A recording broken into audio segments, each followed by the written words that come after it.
Okay. Audio is working. Model is working. Everything seems to be working fine. Okay. Let me just this. Too much light. I don't want to get blind with too much light on my face. Alright, and I got my tail. Okay. Alright. Alright, and got my water. Good to go. Alright, so hello Fluffs, my name is Kitzu, VTuber artist VTuber.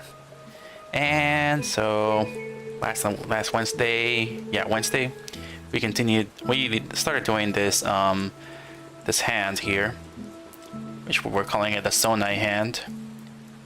Which right now, seeing the gameplay, is it called Zonai arm, or is it just literally called the Ultra arm? I wonder if it's called the Ultra arm, because that would be funny.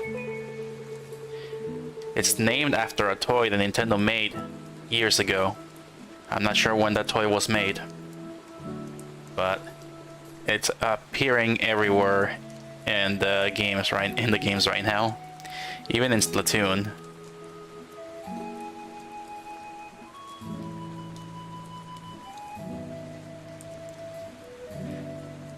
Alright, so let's see now. We're gonna have to go to the body. Yeah, body right here.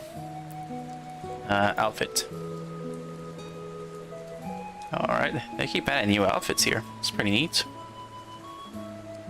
And then we're gonna go to inner top.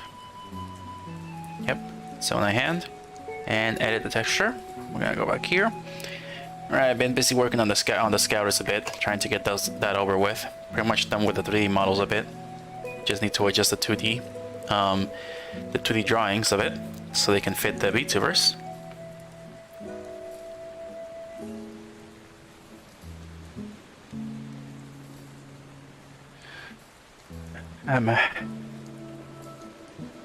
Okay, here we go. Let's see now. So how far are we on the Ultra hand? I meant to do it like that.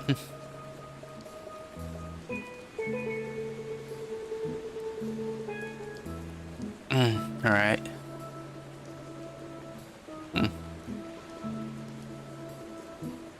Okay, so we got the arm. Pretty much we're gonna have to do this as separate layers. We're gonna have to color the arm blue and then make this stuff as texture for the clothing. So we're gonna have to separate the brown as clothing and then keep the blue as part of the skin. Alright, so where were they we left off last time? I think I was drawing... Yeah, I was doing the blue, the green lines on the hand, so I'm gonna have to bring up my references.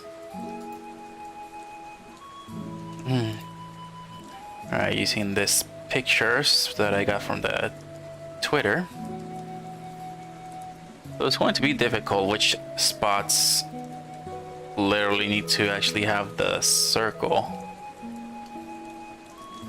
So yeah, there's like, so they're all lines here, but there's certain areas where they have like a little dot in there, like a circle. That's gonna be the tough part to figure out.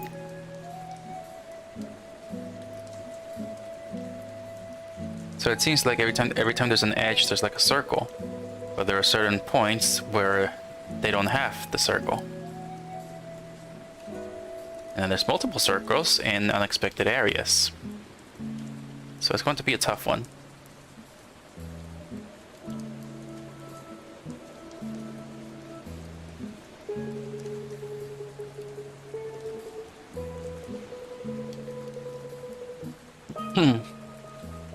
Okay, so we got the layer 4 for the nails and layer 3 for the lights.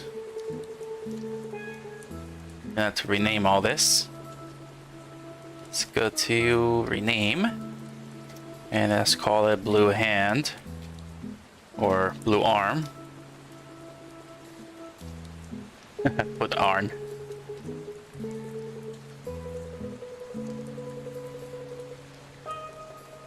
blue arm.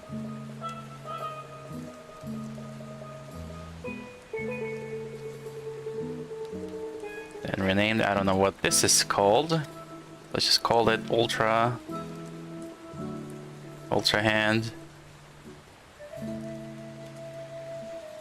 And then we'll rename this one to green lines. And then number 4 will be renamed to nails. Okay. Alright, so the way I want to try doing this is, since the nails not reach all the way, I might need to color a bit more white here and then stretch them out, and that'll make the nails look sharper. So I'm pretty much gonna have to test this out. So still, this is a test. This is still a test. Something in progress here that I'm just testing out, which is looking pretty well. And it will be available for people to download.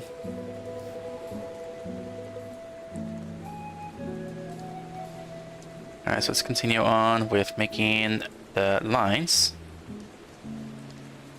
Oh, wrong color. Where is the eyedropper? There we go. That is too thick of a brush.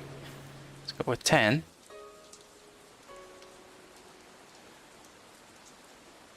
There we go. Alright, so it's gonna be a tough one. Let me see if I can find the top of the arm.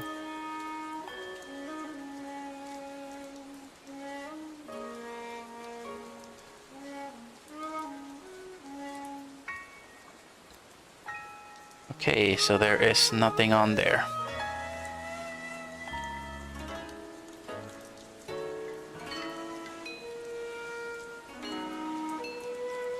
Alright, so there's certain spots where I have to do some lines, so I can actually figure out where each layer of this overlaps the other one. Alright, so we're gonna have to color this green. Come on, slowing down a little bit. Let's color this green. And there's no circle here, so we're gonna continue on doing the line. We can just do it here as well. Hold shift and click and drag. Zoom out. I don't know why the tablet does not zoom in and zoom out when I'm on this side.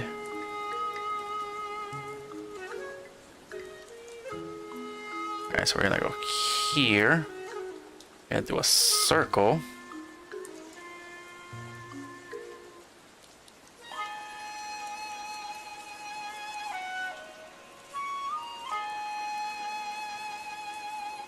Alright, we're gonna go up.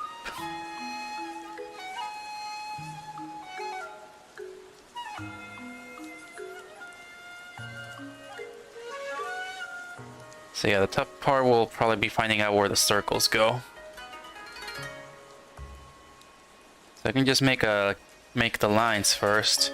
Just make them everywhere, but I have to make sure which areas have the line, which ones don't, and where the circles go.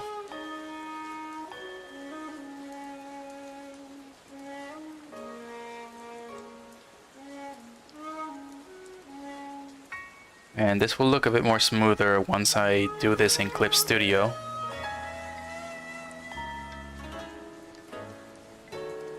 It'll look a bit more straight.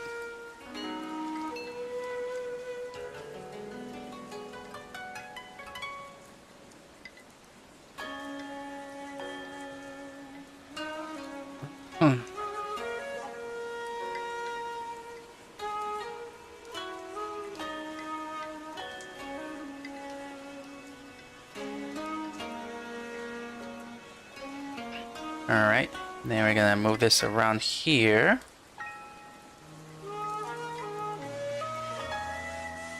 Keep making a straight line. There we go. Hello, Hill. Nice to see you again. Lots of detail added. Yeah, it's still not. This is still the sketch phase. It's still pretty much. We're still pretty much in the sketching phase here. I'm just like adding these in there so I can actually make them more smoother in Clip Studio Paint. Just so I know what goes where.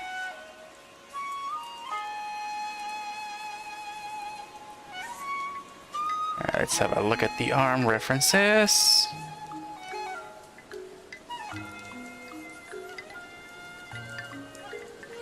Yes, I want to make sure which areas have a line, which ones don't.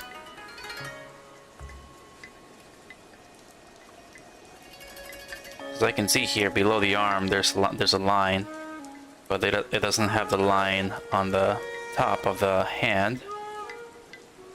I'm gonna have to go like this. About right there.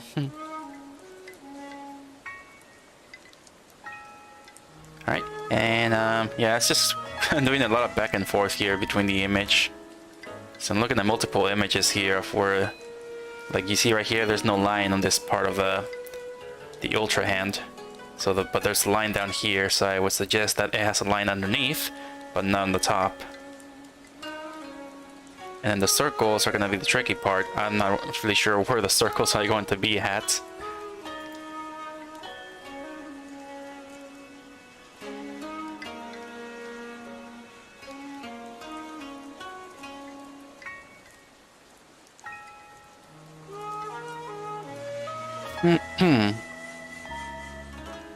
But yeah, this is gonna, again, this is just gonna be like a for fun thing, test, just a test, because I haven't like used B-Roy in like a long time, and I know there's like a lot of possibilities I can do with this program, especially with, you know, selling certain merchandise as well for other VTubers to download and try out.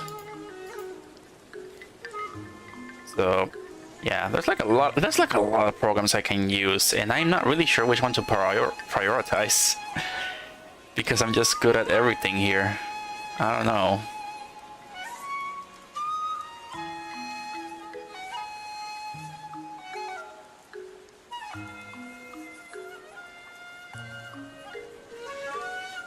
I don't really know, but I'm just like good at using these programs a bit, and I'm just like really excited to try them out, try making new stuff with them every single time, which I'm not really sure if it's a good thing or a bad thing, because I really need to focus on how can I earn from this as well,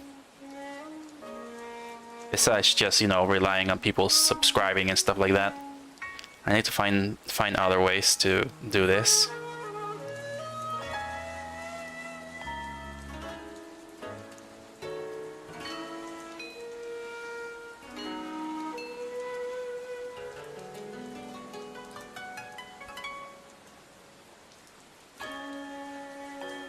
I assume a lot of your 3D assets were made with B-Roy in mind.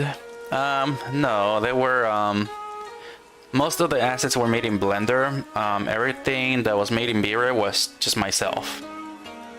So myself was created in B-Roy.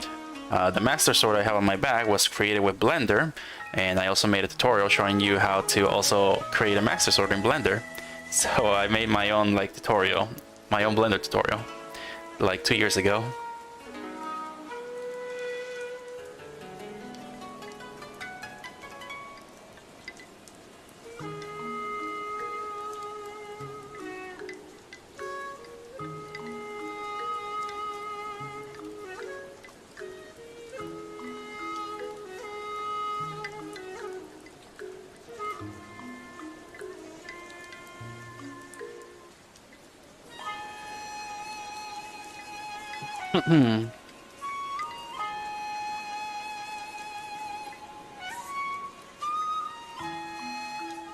Alright, there we go. And the last arm would be right here.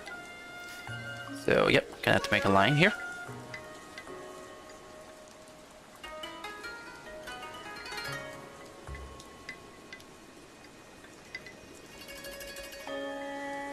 Alright, another part, I'm not sure if it's gonna have a line at the end, reaching the shoulder, would it?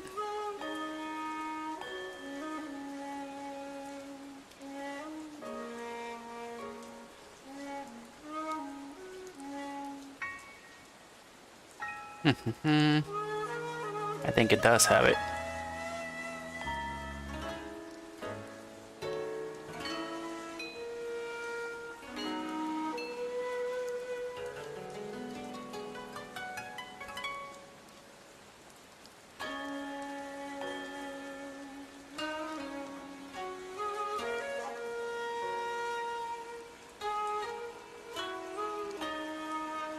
Alright, I can open the image in a new tab and I can zoom in more.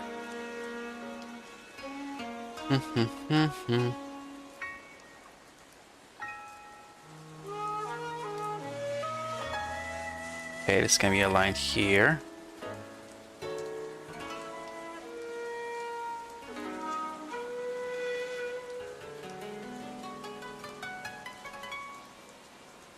And another line here.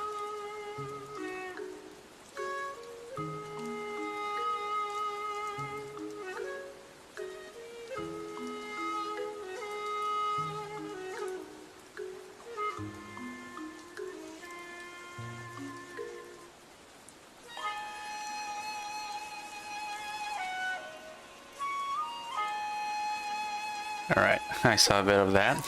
Yeah, a lot of people are watching my part 1 tutorial, but then I think they give up on the second one or something, because I don't see as many views on the other videos as the first one. Like, I know people are watching the first tutorial video, but I'm sure they're probably either like giving up on the second video or just believe that the tutorial is just way too long. Which, they are supposed to be long. I mean, it's a tutorial showing you how to do something. It's not like a speed modeling thing.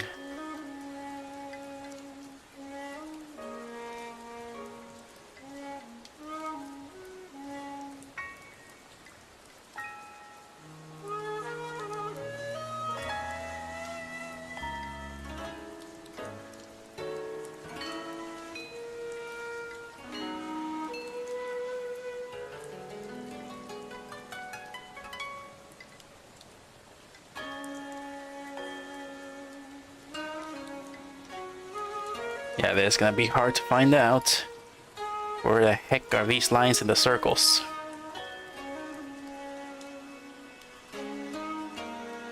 Alright, let's start with the front of the arm.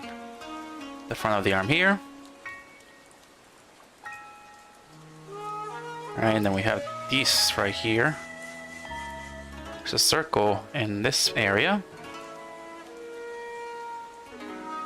There's a circle right here. And there's another circle here.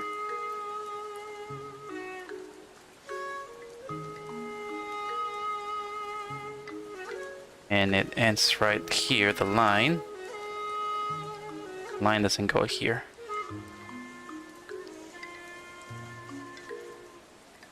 I need to add like a bit of details.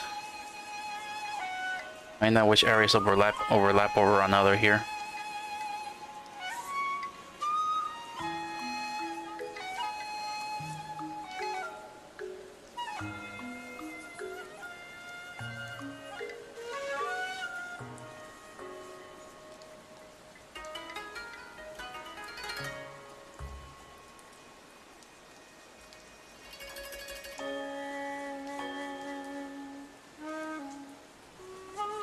It's like a little circle here.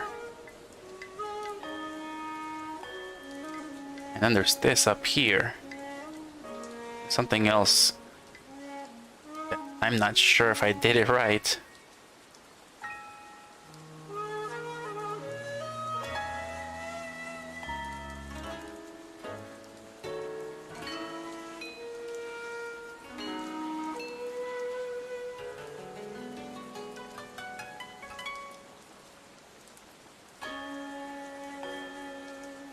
Okay, so need to add like more brown around here.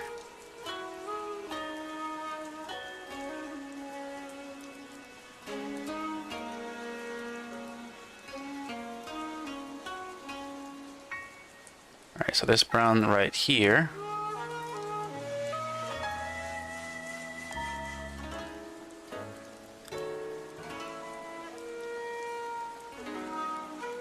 Yeah, because there's like a part on the arm that's connecting the top here. This area. Yeah, this area is like nearly connecting to each other.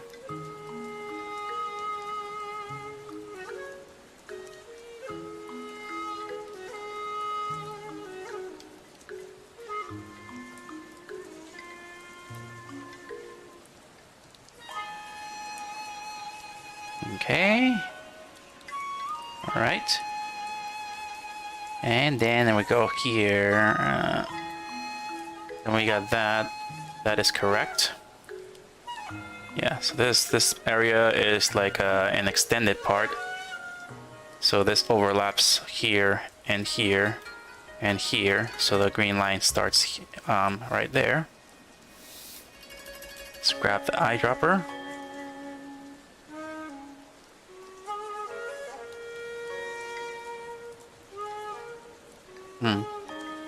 Alright, so for today's conversation, I noticed that they actually are calling the Zonai arm the Ultra arm. That's what the Link's Zonai hand is called. They're calling it Ultrahand. And funny thing about like the Ultrahand name is that Nintendo literally made a toy years ago that was called the Ultrahand. So that's a funny Easter egg or thing going on there.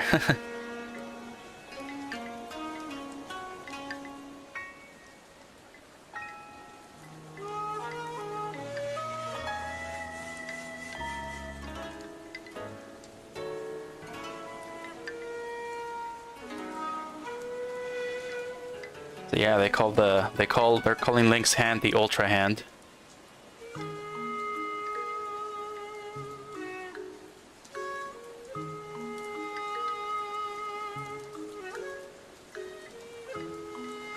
Oh, got to color this as well. I see something else.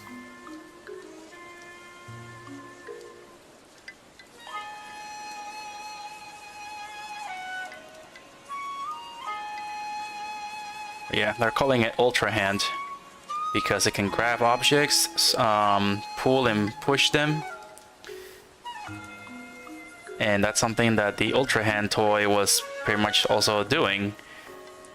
It just made you reach farther places with your hands.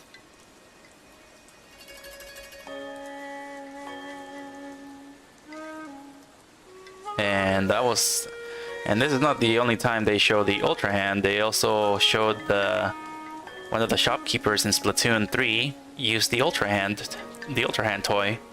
One of the shopkeeper girls was playing with it.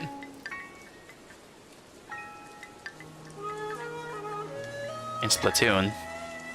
So that's like a funny Easter egg for people who don't know that. I was not here when that toy was invented. I think that toy was invented way before Nintendo even made video games. I think I read like an article a few hours ago. Did not read all of it, but it said that the toy is 60 years old right now.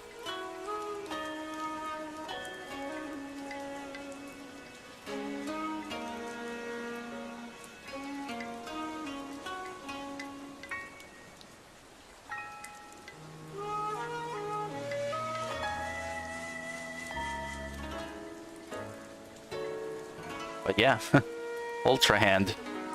That's what this hand is called. We've been calling it the Zonai hand, the Zonai arm, all these years when it was in development. So now we have a name for it, Ultra Hand.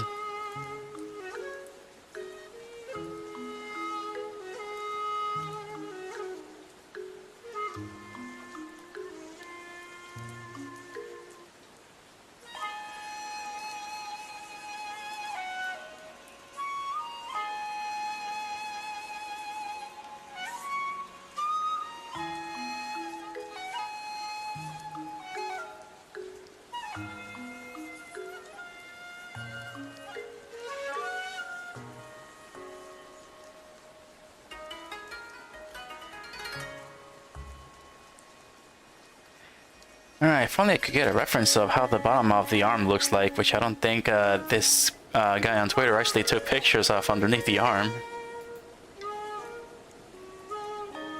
This is as much as I can get out of from under the arm.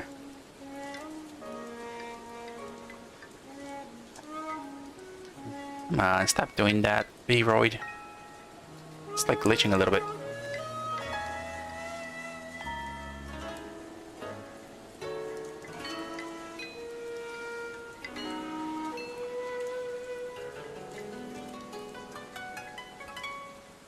Okay, and oh, gonna have to erase this part. Was I coloring the wrong one? Go back here, and then do a circle here. Solid sketch face. And also, are you excited for Tears of the Kingdom? Only 1 month away. 1 month and 12 days away.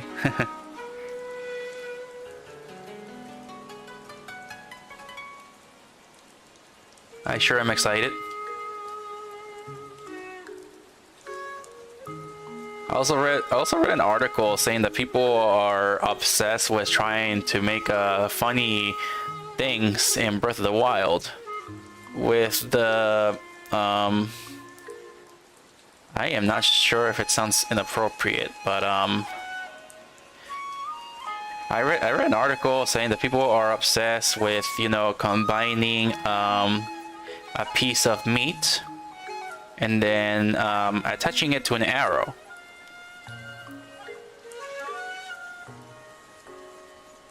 So why are people obsessed with that? Like you know, you can combine a lot of like items together in Breath of the Wild. So we saw Link combine an arrow with a leaf. I'm not sure what the leaf does, but he combined an arrow with like the fire or ice chew jelly to make ice arrows. And I think people were starting to say like, can you combine it with a piece of meat? And I'm like, is that gonna do like less damage or something? Or are you gonna slap somebody with that? I don't know.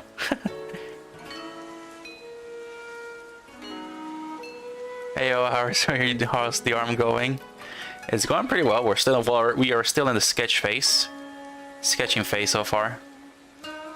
Meat arrow. You can thank Point Crow for that. I mean, I cannot see any damage being dealt by attaching a meat to an arrow. It feels like you're just gonna shoot it at an enemy and it's just gonna do like a slap. It's not gonna deal that much damage. It just feels like it's gonna feel to them like a slap on the face. It's not gonna feel like a slash or a rock throw or anything like that. I feel like it's probably not gonna do that much damage. I mean, unless it's a new way maybe to distract the wolf, maybe? I tried actually, there's actually wolves in Breath of the Wild. And there was like a pack of wolves. They howl when they see you. And there was like a pack of wolves already about to attack me. And I'm like, okay, better get the meat out. And then like, okay, I drop the meat in front of the wolves, but the wolves still attack me. So I'm just like, you're supposed to eat it. You're not supposed to eat me. Like, I gave you food. I'm not food. The food's right there, and they ignore the meat that I throw at them. So I had no choice but to kill the wolves.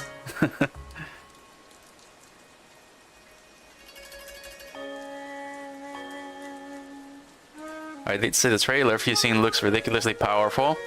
Ah, yeah, true. I seen people actually also make the. I think they also made Link wield something like the Masamune from Sephiroth, but instead is the stick with the pitchfork and a broom or something. And it's like, look, I made a long weapon, very powerful.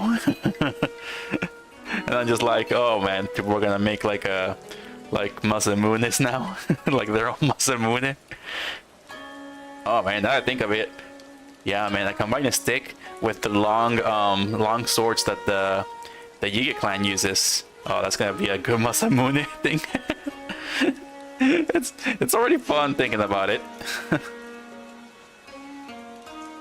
Bankroll is to blame for the meat arrow meme, but all jokes aside, I think it could be useful for distraction and stealth attacks. For surface monsters like bokoblins get distracted by dropped meat. I am not so sure. I mean, I tried the wolves ignore the meat. The Yiga clan is the only ones that I know that they actually get distracted by the food. I mean, they're distracted by bananas. I did enjoy seeing them attach an eye to the arrow and make it a seeker. Oh yeah, you attach an eyeball to the arrow and it just automatically homes into the target. That's nice. But how does it work?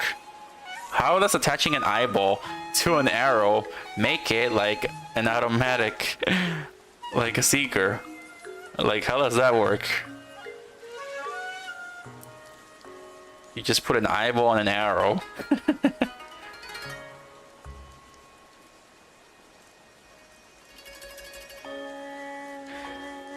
And let's switch the reference and to find out where the other circles go.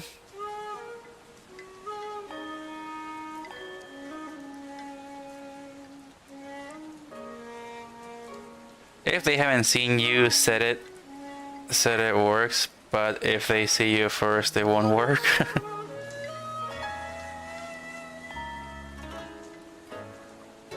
I mean, but Link cannot throw items that far, he just drops them. Huh. I guess I can probably climb up somewhere high when there's a wolf and then just see, drop a piece of meat and see if the wolf eats it or not. So the wolves will eat it if they don't see you. I was hoping for something else, like, you know, if you don't have Wolf Link as your partner, you can probably just recruit a wolf out there by just giving it meat. That's what I was thinking. Because I don't have the Wolf Link amiibo, so I was thinking, oh, if I feed a wolf meat, it'll probably become my pet and start like walking with me. Apparently that's not how it worked. That's what I was thinking when I was trying it out.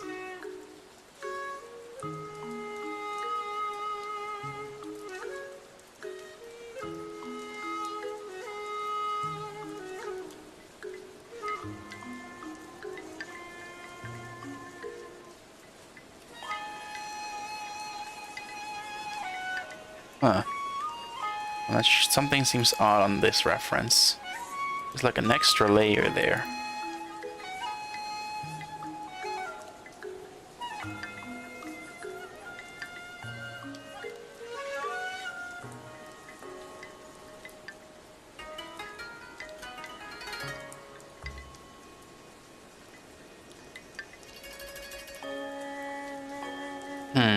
This person did not take a lot of pictures from the left side angle of Link.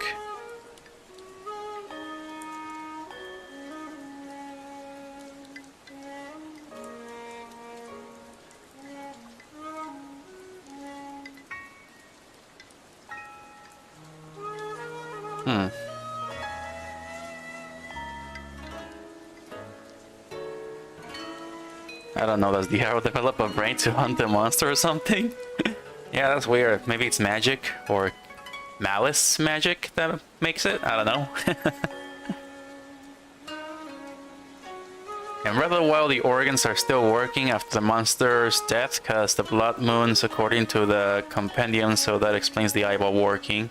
Oh yeah, I remember the heart and the organs of the monsters are still pulsing, meaning they're still living. Okay, that kind of makes sense. And yeah, makes it with calamity magic. That's why the meat arrow is useful to throw the meat. I see. I just think it's funny you can make patriot arrows from men in thighs. What? In tights? What? I don't know, maybe something like that could still happen. I'm confused here. I have a fake Wolf Link amiibo because it's so hard to get. It's useful to have Wolf Link, but you have to respawn him every loading screen. He helps track things too. Oh, nice. You use this like a ROM thing on your phone, right? To create fake amiibo? I think I've seen people actually do that.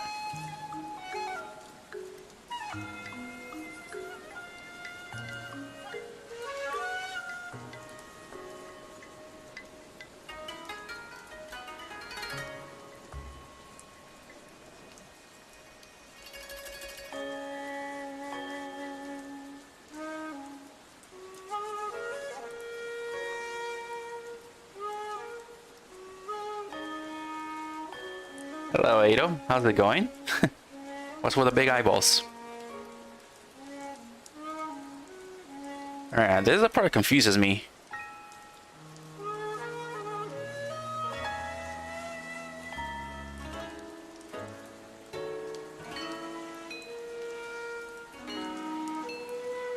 This part confuses me here.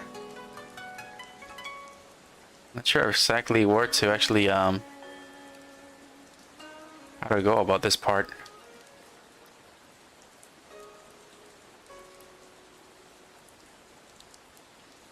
I feel like I did not set this straight.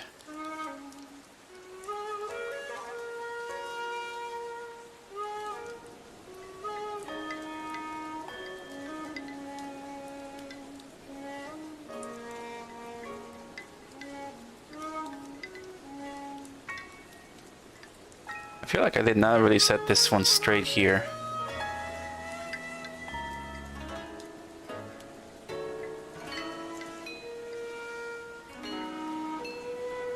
And there's supposed to be this one right here as well. It needs to probably be straight, which I did not made.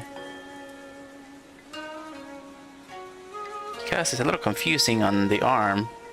I cannot see that much below the arm. I don't know if I made an NFC card for me. I've seen people use this little coin thingies and then use the phones to create fake amiibo with the little coin things. Interesting. Just checking in. Alright, it's good to see you, Ado.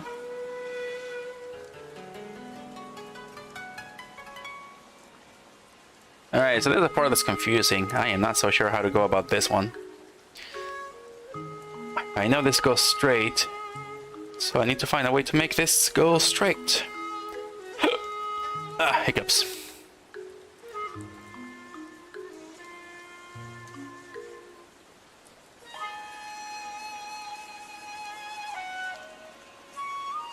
I gotta get ready for work. It was nice popping in and seeing the progress. Have a good stream.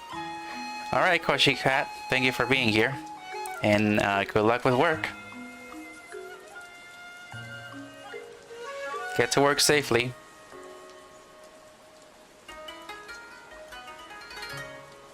Alright, I'm still kind of confused about this part.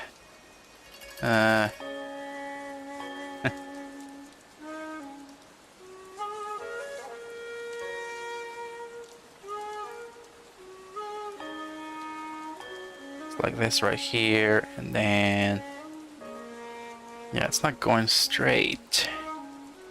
Let's go back to the Ultrahand and then grab this. Right.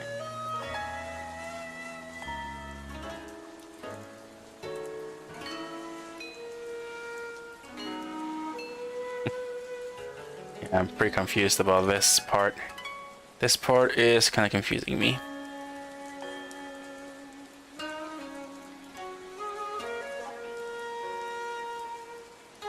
It goes up there.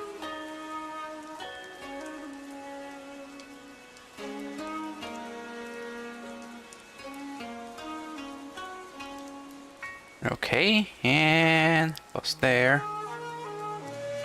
Yeah, because it feels like it's got like one that's like just straight, and nothing connects to it. That's what it feels like. But yet on the other side, it has like a gap. Let's see, go up here, like right here on this one. This right here.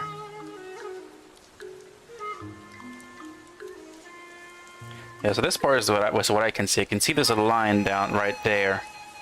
It's like this right here, the line. So does that mean that this goes down somewhere and this just keeps going straight around?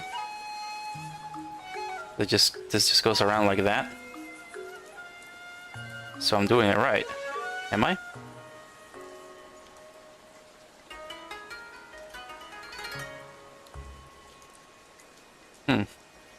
That's the part that confuses me the most. And there's this, and it goes to that, which is gonna be this one here, up there.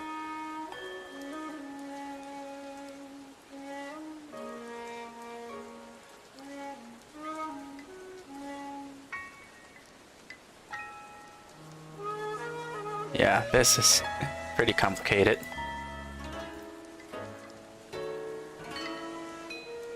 Yeah, if I see this shape, it looks the same shape as this one, meaning they are possibly connected. So yeah, it's pretty confusing, which is really stopping my progress here on where to go.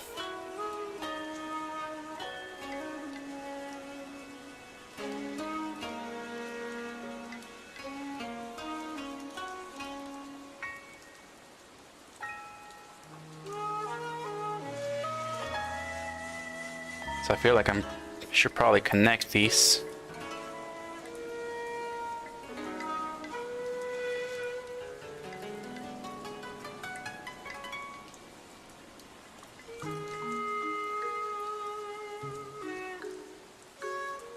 So yeah, I should probably connect these and then delete this.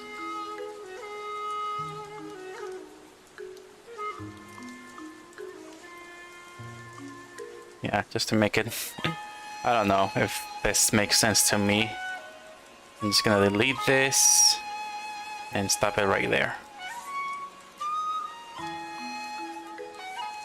Right, I'm gonna go back to this in color.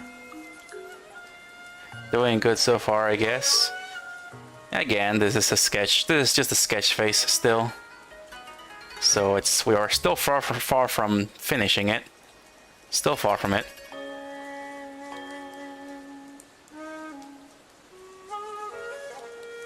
And we're gonna go to the Ultrahand, and I guess we're gonna connect these.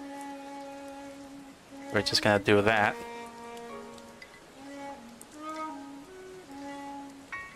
We're gonna delete the green line. Alright, so I'm just making it the way that makes sense to me. So it might not be perfect, or what the heck. Might not be perfect or exactly the same as the Link's Ultrahand. But at least it's something, so just do my best. Don't focus too much on being perfect. We're gonna leave it at that. Okay.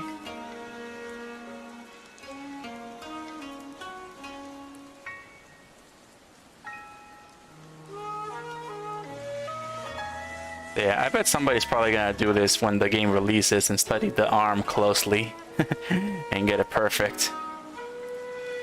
But yeah, I'm doing this before the game releases, before I got any reference on it. The amiibo has not released yet, so I'm planning on buying that when I can. Which I'm sure the amiibo are gonna sell pretty quickly. I could not really get my hands on the Zelda amiibos either. I didn't thought they were gonna sell so quickly, but I didn't have money back then. The way they curve up, down is kind of funny. Yeah, pretty funny it is. But yeah, it's just following the arm. These are the polys of the arm, so that's why they're like curving. And right here, they don't look too much like they're curving. So I'm trying to like not make it look too curvy. That's why I deleted the part here and attached it there, since that's what seems to be making the most sense to me. I'm sure it will turn out great. Yeah, hope so. Let's go to the color black this time and start making small details that we are gonna need.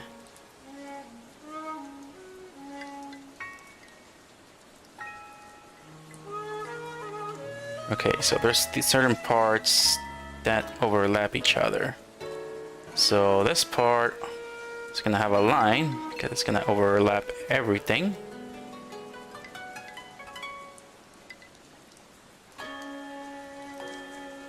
And make this line for detail.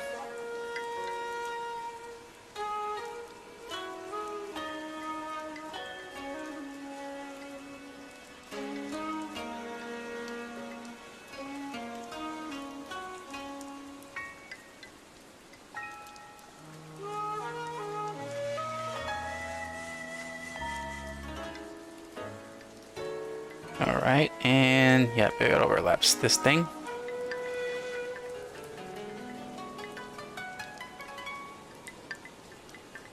I didn't quite catch when it's coming out. I know the game is coming out on May 12th, so they said that the amiibo are going to be released on the same date as the game. But the re-release of other amiibos like Majora's Mask Link and the other links as well are going to release probably the week before release date. That's what I heard. That's what I remember so far. They might release the other Link figures like a week before.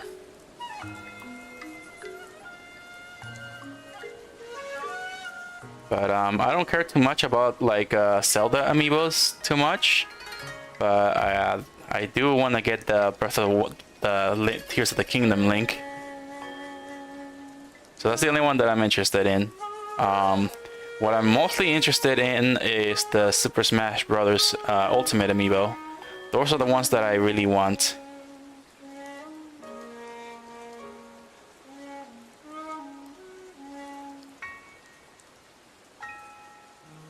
And I'm waiting for Pyra and Mythra to be released.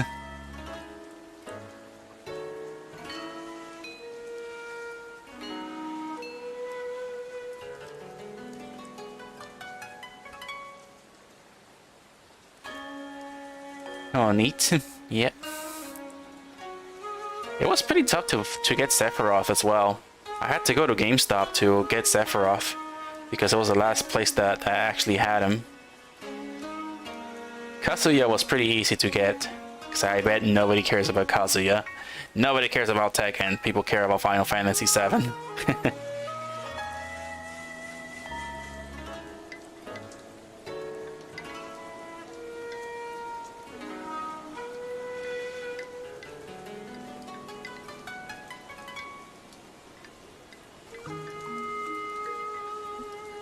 Amiibos are expensive now? Yeah, they used to be like $12, I think. Now they're selling for $15.99. I'm not sure why they increase in price. Maybe because, I mean, inflation is probably a good guess. But also probably because of how popular they are and very demanding. They're very high in demand they are, probably. Amiibos are very high in demand, I feel, because scalpers.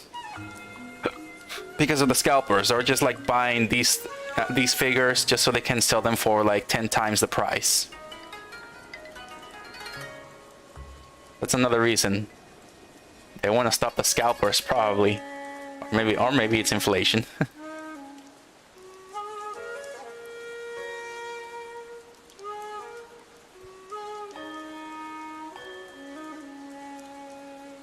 No surprise Sephiroth is popular. Those will be fun to get. Yeah, Mythra and Pyra, I am sure they are going to be wanted like crazy. Because they're waifus. They're waifus. So, yeah. No reason for them to just be out of stock instantly. So, I check every now and then to see when they're going to release. We still got no date for Pyra and Mythra.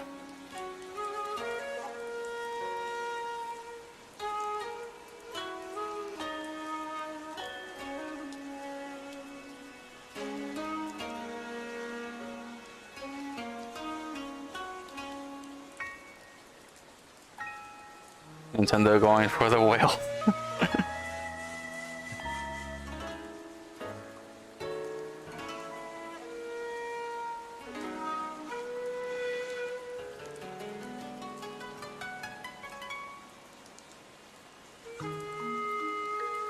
let's put one here. Yeah.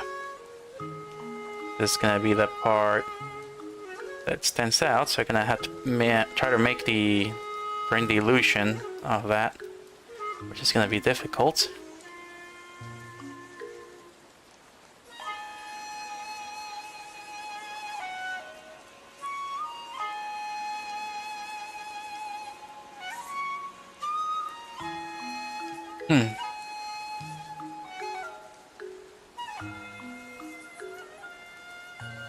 Right, and oh yeah, there's also like a little line here.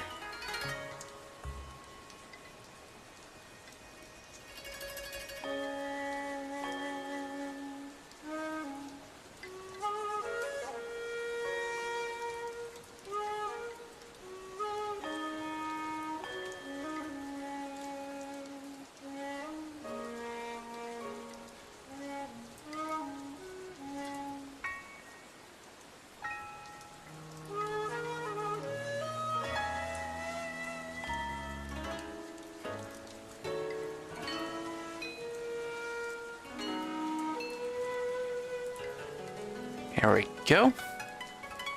I haven't touched too many amiibos since like Mario Maker. Oh yeah, Mario Maker had an amiibo. Yeah, I do got some Smash Bros. Amiibos here with me. I already trained them to level 50, but I don't think they are smart enough to actually defeat a human player.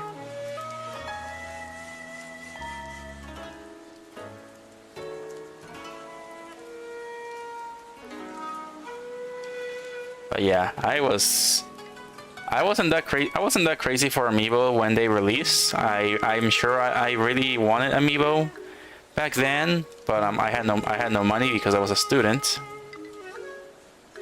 But after going to the store and I'm like, okay, I got some money, I can buy an Amiibo. And then they're like, we're sold out. Like, what? Why? They were like around for like a month or 2 months, I think. And then I checked online, and then they're like, what is this? Why are they so expensive? This was like almost a decade ago when they released. So I checked online, and I'm just like, why are they expensive? I'm like, oh, it's eBay. These are people, not stores. And then yeah, that's when I realized that people were gonna be selling them for triple the amount. And I'm just like, okay, I guess I need to find the one that's only selling it for double the amount. And I only bought two from scalpers, only 2 amiibo. I only bought 2 amiibo from scalpers so far, because they were like really popular ones. And what else was there? Yeah, they were like really popular ones. Like very like high in demand amiibos, like Rosalina and Luma. That one was very high in demand and very wanted. So I saw like $50 Rosalina and Luma amiibo, and I'm just like, nah, I'm not gonna find one that's affordable. And then I found one that was like $20 or $10, and it was like a bid. So you had to so people had to bid for like a certain amount of days.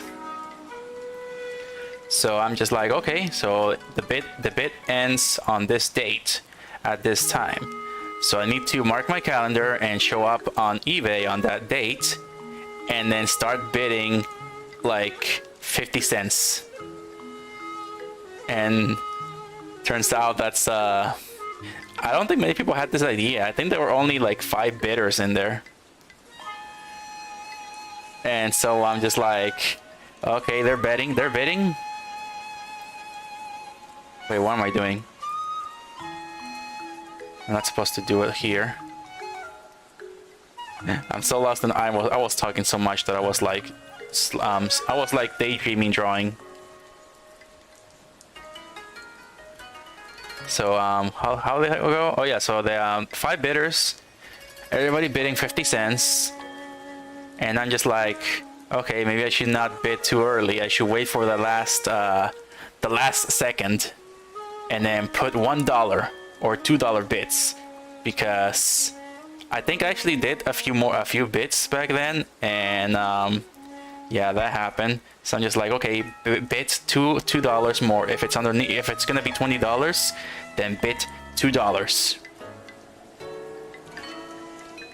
And I think I ended up buying Rosalina and Luma for 20 bucks, which was, for me, it's a pretty good deal. I mean, I just bought it for like twice the price when other people were selling it for like 5 times the price. So I'm just like, yeah, I'm not gonna pay over 20 for an amiibo. Amiibos are $13.99, so I'm willing to pay 20 for one. Not over that. OG course. Yeah. That's how it was back then.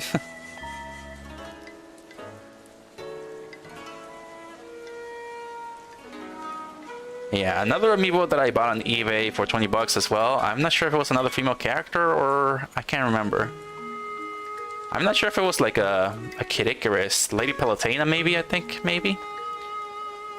No, I think Lady Palutena I got it on Amazon. Hello, Rai. I love your avatar. Thank you. Alright. And hello. Nice to see you here.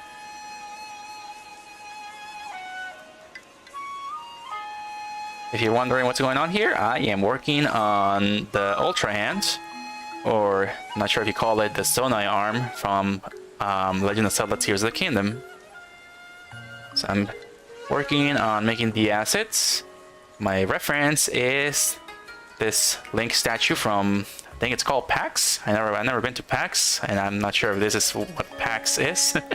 But yeah, I'm using these as my reference for the Zonai arm.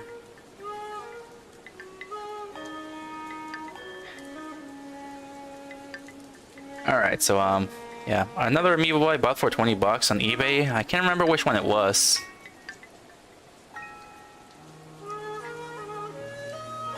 Yeah, I cannot remember. I don't think it was Lady Palutena. I think it was like a... It was not a Kid Icarus, was it? Was it Pit? Huh. Yeah, I really can't remember about it. I did buy 2 amiibos for 20 bucks. And after that, I'm just like, okay, maybe I should just like give up on all this amiibo. But then I think they had a restock of Fire Emblem amiibos, and I'm just like, better go get them right now before they sell out.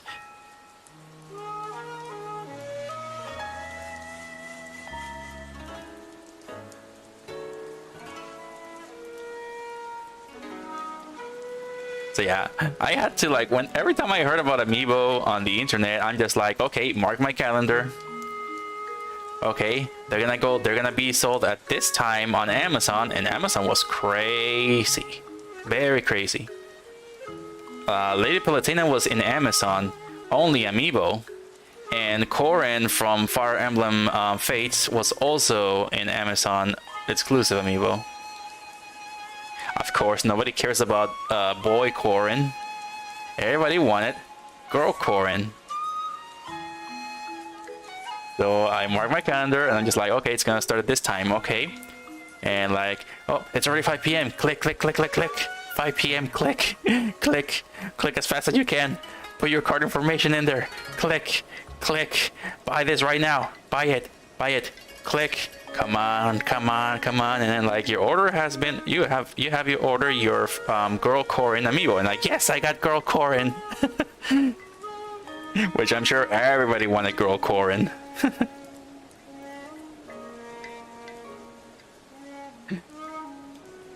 Everybody wanted girl Corrin from Fire Emblem. And yeah, I was one of the lucky few who managed to get her. Boy Corrin was also sold out, but not as quickly as female Corrin. But I didn't care too much. I'm just like, hey, it's probably gonna get restock or nobody's gonna care. But yeah, it ended up selling out too.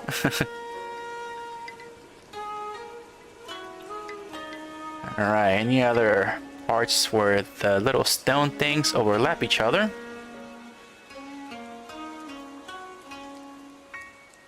Oh, the bottom one overlaps.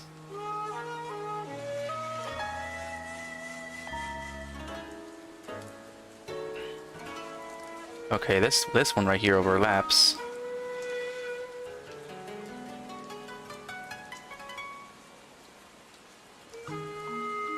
Alright, so I'm gonna have to like add like small shadow casting around these areas because they're areas that like are extruding outside, and B-Roy does not have an extrusion tool, so I need to improvise with color. Wow, thank you, Rai. I remember Palutena being kind of cheap. Stores had a bunch of them at one point. I do not think that she was in stores in my location back then. I think she was Amazon exclusive, but yeah, she was not in stores. Probably until later on, maybe. But yeah, since Palutena is goddess waifu goddess, then yeah, I'm sure she's gonna be like very wanted.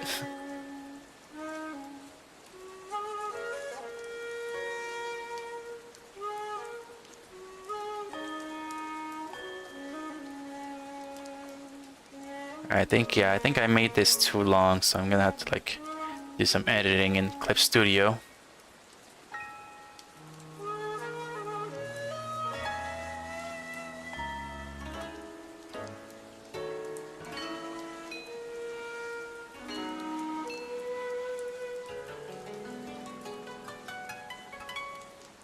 Not too surprising, yeah. Yeah. I think that's what's gonna happen. If the amiibos are waifus, everybody's gonna want them. But yeah, I can assure you, Pyra and Mithra are gonna be very wanted.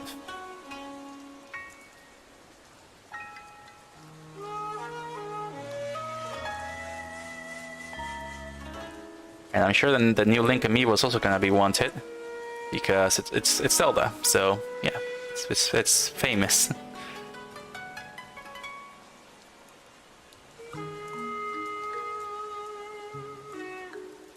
Oh yeah, but when I heard that Fire Emblem amiibos were restocked, I went to like a common Target store, and like they don't have them in there. So I'm just like, oh wait, I remember this Toys R Us that's like hidden from like the public.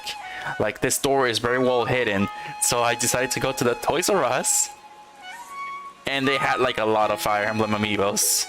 I even told my friend like, hey, the amiibos are in stock, and he's like, yeah, I already went to the store, they had none. I know this Toys R Us that's like very well hidden. Not many people know about this Toys R Us that's been hidden from everybody in this area. And it's like, okay, let's go. And so we went to the Toys R Us, and they're like, oh my gosh, this place is packed with Fire Emblem amiibos. There's like so many Marths, so many Royce, so many Ikes.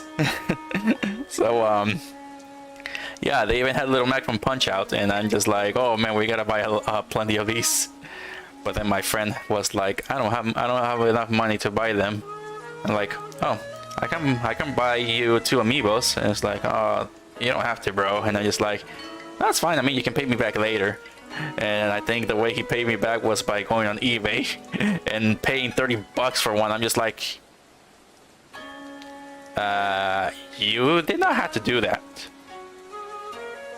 So I'm just like, I don't know. I'm just like, no man, just don't buy from scalpers, man. Just pay me back with money. You didn't have to pay me back with amiibo.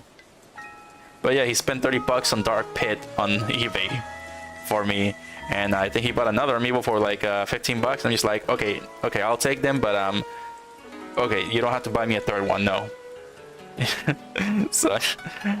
so yeah, I just felt like he was just gonna bankrupt himself by doing this. I'm just like, no, I'll just take 2 amiibos. I bought you 3 amiibos for like 30 bucks. You bought 2 amiibos for me for like 50 bucks. Okay, that you don't have to anymore. I'm not sure if I wanted him to pay me back with money later, or an amiibo or something, but I think he paid me back with 2 expensive amiibos. I miss Toys R Us. Yeah, Toys R Us was great. I haven't been to Toys R Us too much. But I used to work at Toys R Us as well back then. I work at Toys R Us. It was pretty fun. I enjoy being surrounded by toys. Even though I haven't been to a Toys R Us too much as a kid. But as a very young adult, well, pretty much, I was like 21 maybe. I was 21 back then, so I actually worked there for a bit, and I did not know they actually had anime figures. I didn't know they have little like anime figures. I didn't know that, so I bought a little Chibi Hatsune Miku figure. But yeah, it was fun working at Toys R Us, being surrounded by toys. Crazy, yeah. Yeah, it was a fun time. I was even put in the electricity aisle, in the electronic aisle, selling video games to people, which I was like very happy doing. Recommend, because a lot of parents were asking me what games do you recommend for my child to play, and I was just like, I recommend Super Mario Brothers, Sonic the Hedgehog, and then I think one old lady was just like, hey, do you recommend this game for children to play? And she was looking at Grand Theft Auto, and I'm like, how old is your kid? And I think she said she was below 13. I'm just like, I would not recommend that game for someone below 16 years old. Buy your child Sonic Forces. That's what I told her.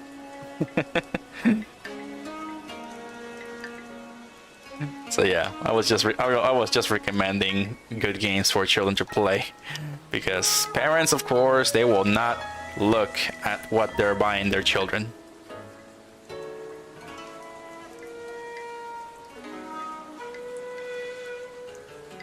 All right, checking out this.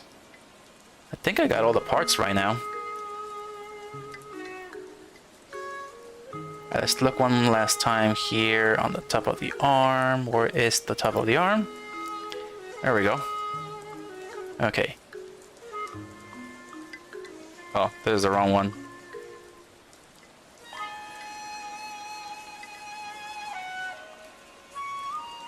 Supposed to be up here. Oh wait. Hold on a second. Now I'm way more confused.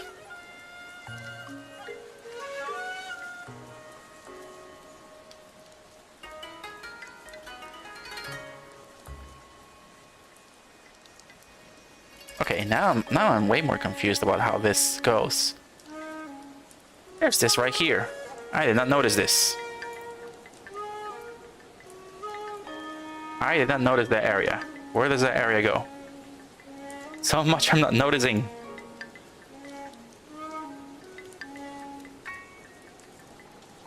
Every time I look at the arm, I'm discovering something new that I missed.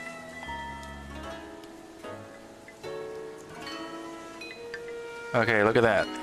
It goes like that in a circle. Am I doing that in here?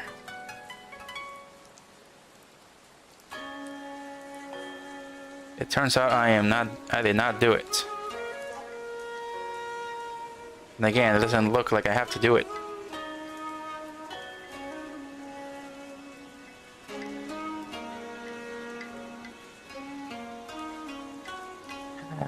This is confusing.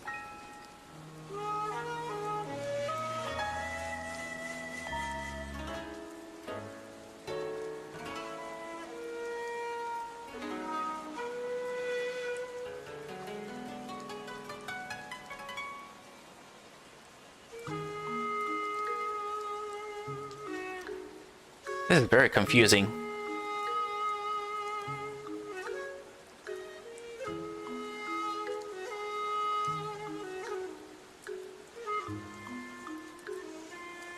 It's going like that. So this is connected to this here. This other one here is connected to the top.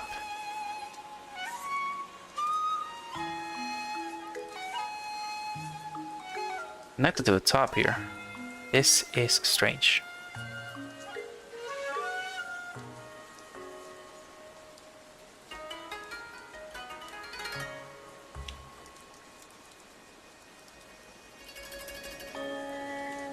Okay, yeah, it seems it's connected to the top.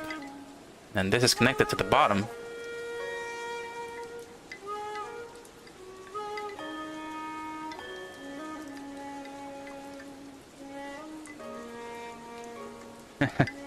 Yeah, I keep seeing parts where I messed up on the arm.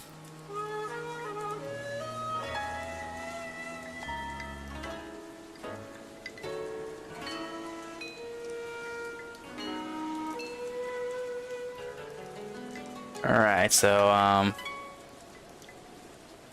but yeah, working at Toys R Us was pretty fun.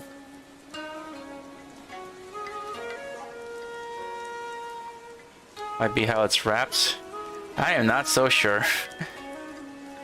But I feel like this should be the last part to get to see that I messed up on and fix. Hopefully this is the last fix I make before moving to Clip Studio.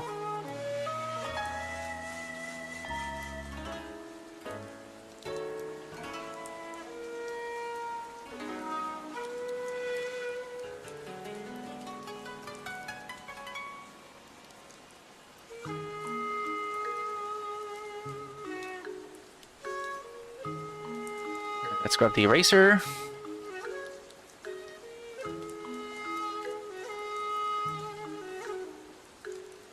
Erase some small parts.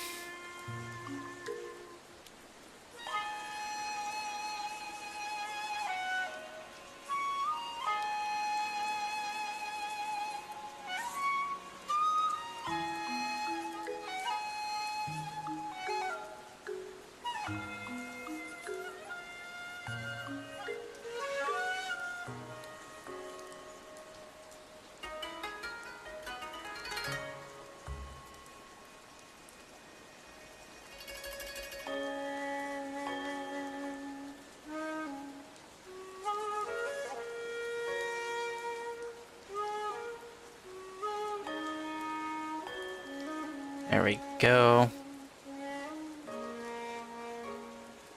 But yeah, Toys R Us was actually pretty fun to work at.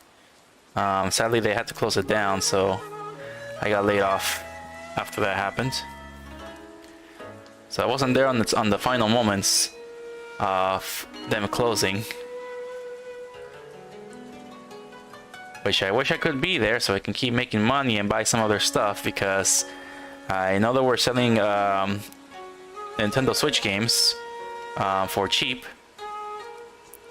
And since I didn't work anymore, I had no money, so I couldn't really buy any Nintendo Switch games.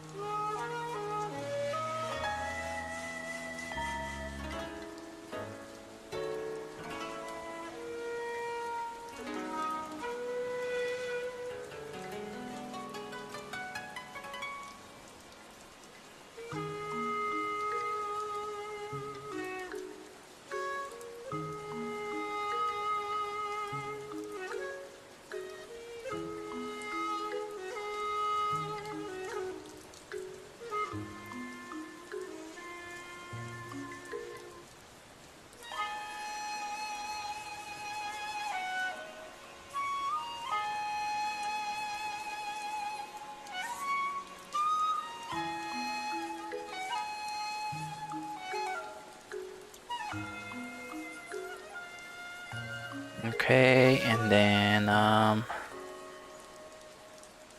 there. And this is not connected to that.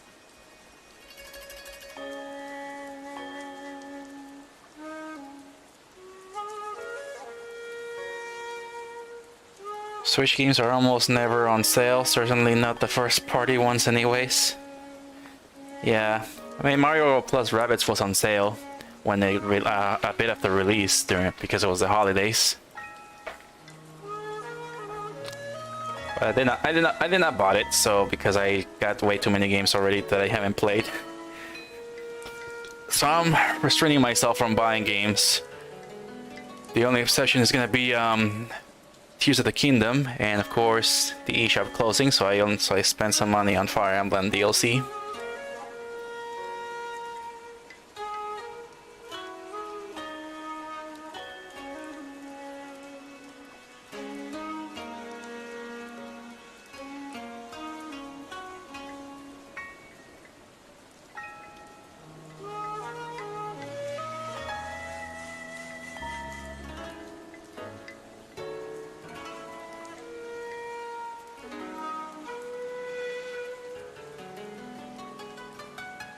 Alright, there we go.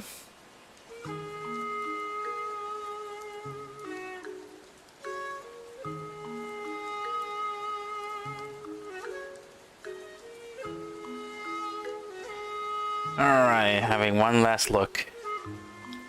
Hopefully that's everything.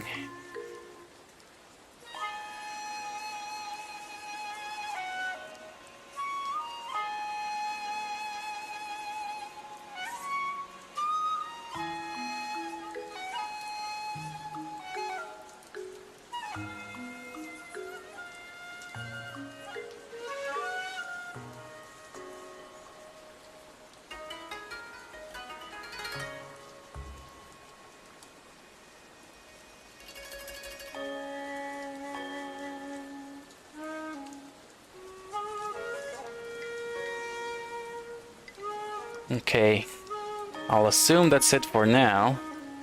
So I can actually just do small edits on the top. Let's see now. Gonna have to look at the Ultrahand. Alright, so where's that? There we go.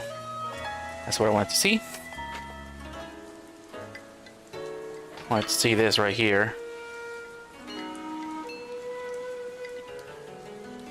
It's that right there glowing, so I think I need to make that circle a little big.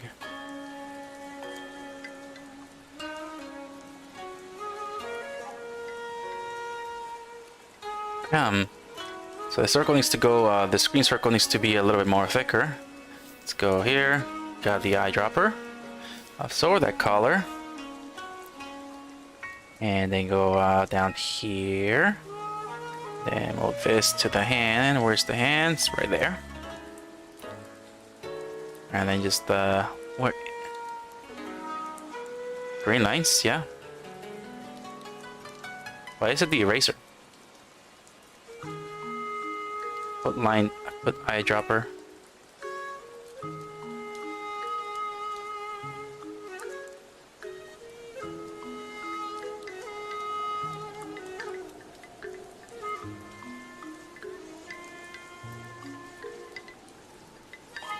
Alright. Alright, and then they're just gonna have to make a plus sign to see which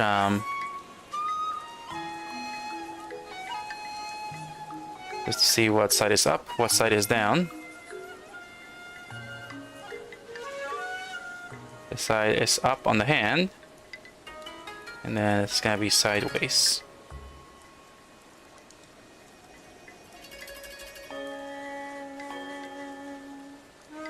Okay. Alright. Okay, so then we'll stop with the sketch right there.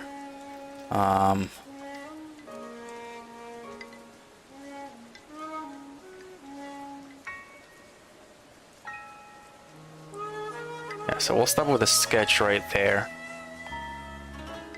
So we're gonna have to export the Ultrahand. Let's export it. And then let's call this one Ultrahand. And then let's export this as well. Let's call this one Green Lines. And then export this one as well. Call it Nails and Detail. There we go.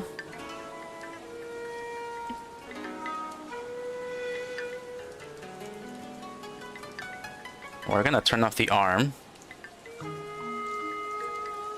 Turn off the blue arm.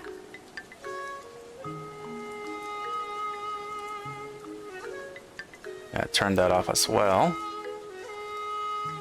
It's gonna look something like that. So we're gonna transfer the blue to the skin. So we're gonna have to export this and just call it blue arm. Okay, now we get it out. Save it as Zonai, overwrite it.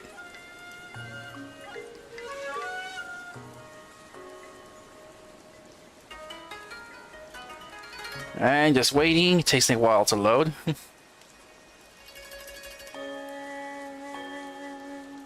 It's streaming for an hour and 26 minutes. Alright, so we got the hand. We could have swore I turned it off. Okay, let's turn that off for now.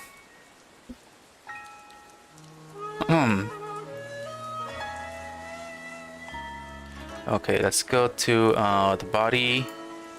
Where is this body? So the custom. Right, we got that.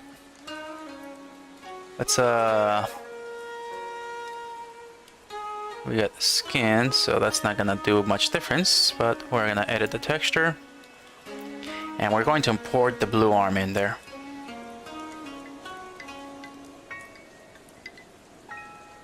Huh, funny. And delete this. And then we're going to add a new layer. And then we're going to import the blue arm. The arm already exists. Do you want to replace it? Nope. Wait. Hold on a second. Export, import.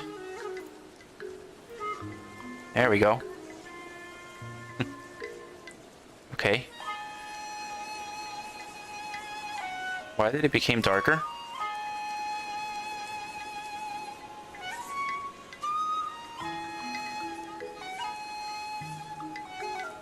That makes no sense.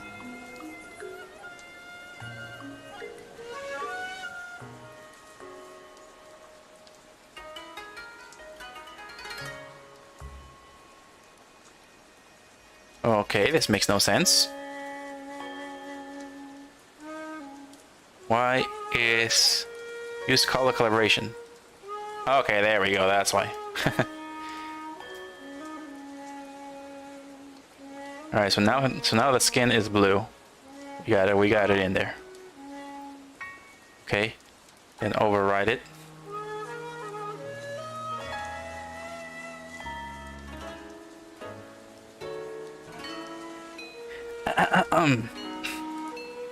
Alright, there we go. You got the blue arm in there.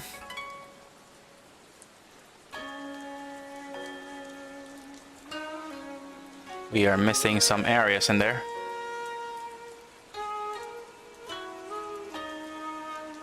Let's go back to edit texture, because we are missing some parts. We gotta delete some areas too. Delete some areas.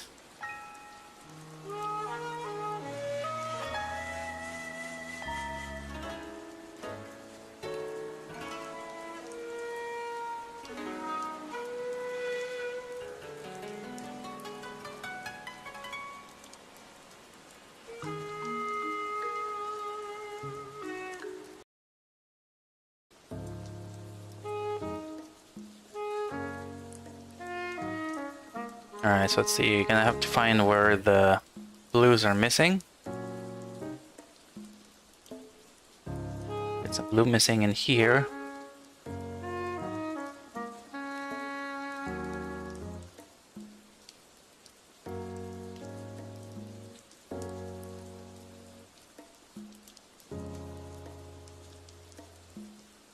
And then there's the little thingies right there. I think those are the fingernails, right? These must be the fingernails.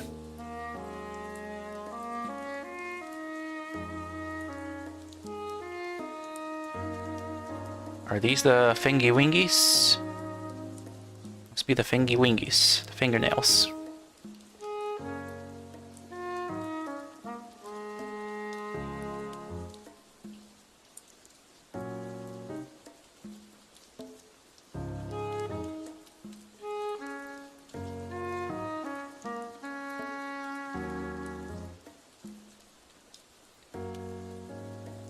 Alright, fingernails are right there.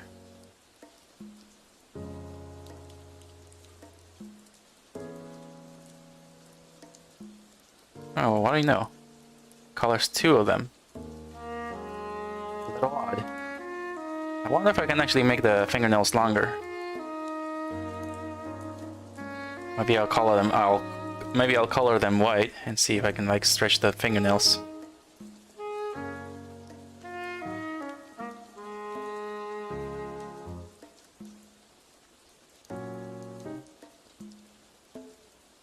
There you go. Neat. Maybe. Yeah. Let's see if there's like a fingernail stretcher in there.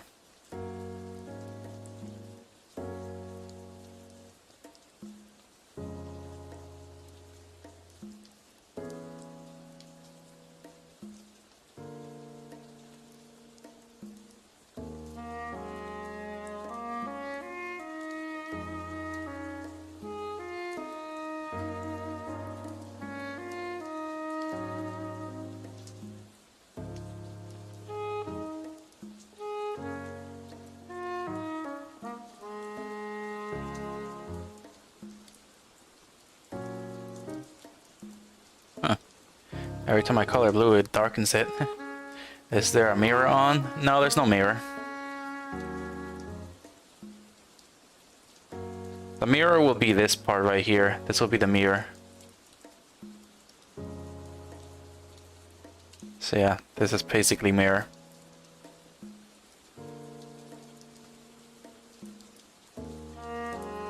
Alright, so now we got the hand. Alright, we can move out of this. Override it.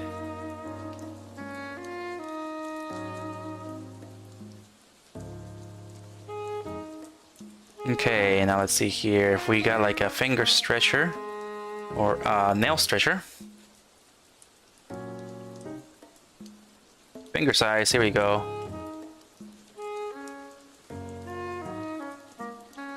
Got the hand size. That's a big hand, small hand. Hand size, finger size, arm length.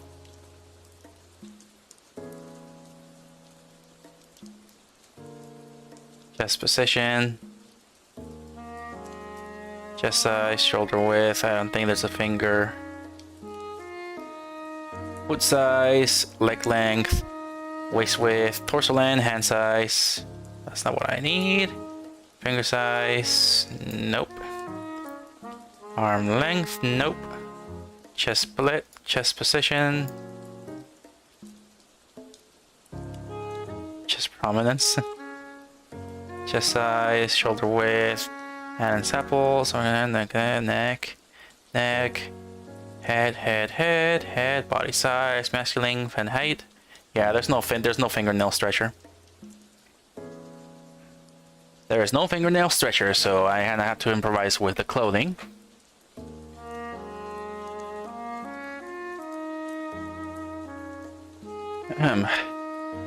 Yeah, I'm gonna have to improvise with the clothing.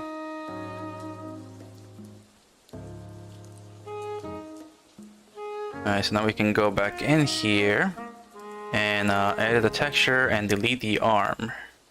I guess we don't need the arm anymore. Go here and then delete the arm. Because we got that other arm. Yeah, now we got that. And yeah, I got to delete the fingernails and try to attach it to the body as much as possible.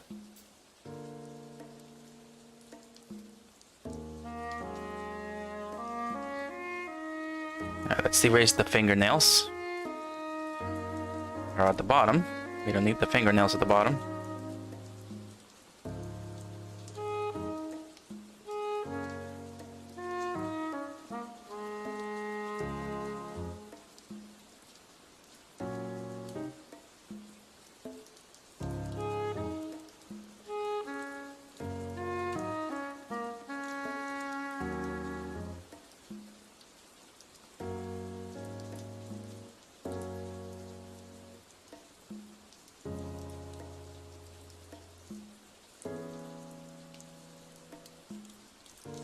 Alright, there we go. Alright, now we can move on to Clip Studio and do some minor adjustments to this. Let's open up a new image. Import image.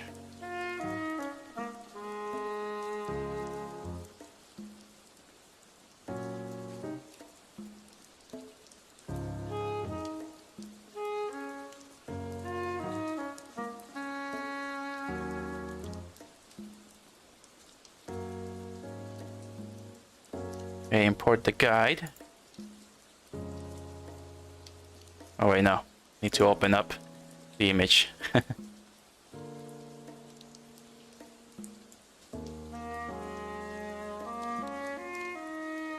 There we go. And then we import the other ones. Import the image. And we're going to import the green lines. Import the nails and the Ultrahand. There we go.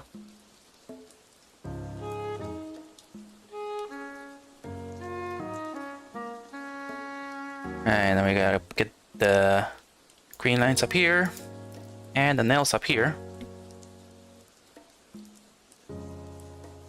And then we're gonna have to,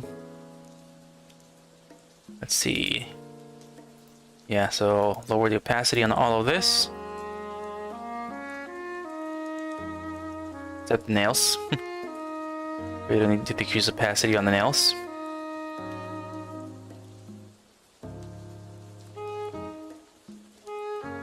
Let's create a folder, call this one Sketches. Then just click and drag all these in. Then we'll be calling this one Ultrahand. Now we're gonna zoom in and just try to straighten this out as best as possible.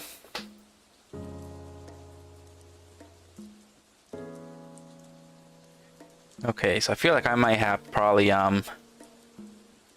stretched this too far.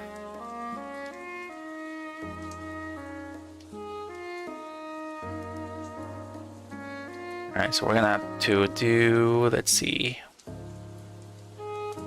Got to add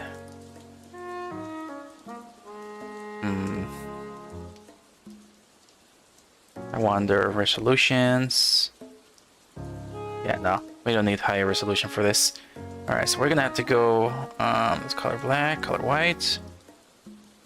Grab the ink, G pen.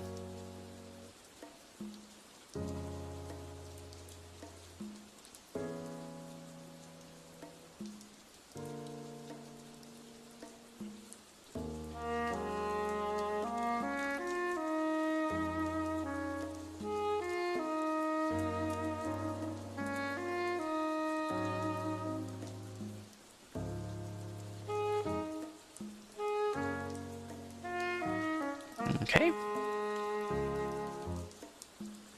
Alright, so we're just gonna make these lines.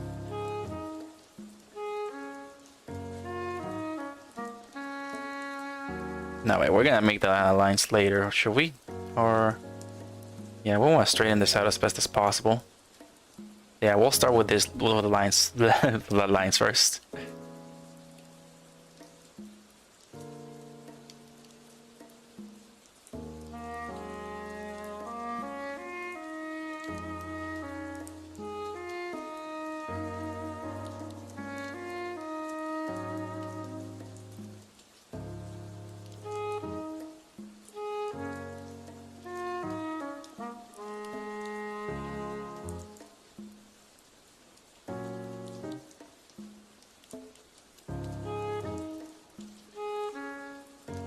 Alright, lines first.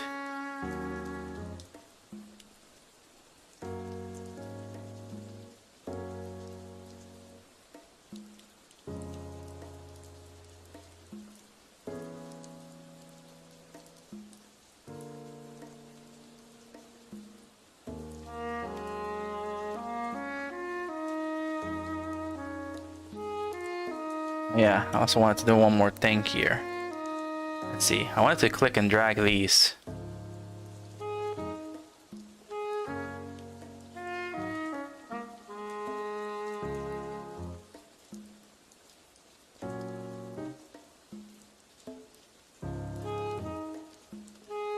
We got the sketches, and now we're gonna transform. Cannot transform him.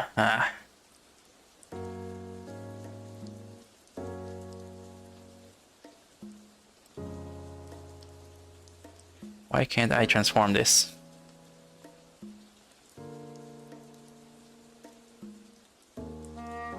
Because it's not rasterized. Oh, there we go. Yeah, gotta rasterize this.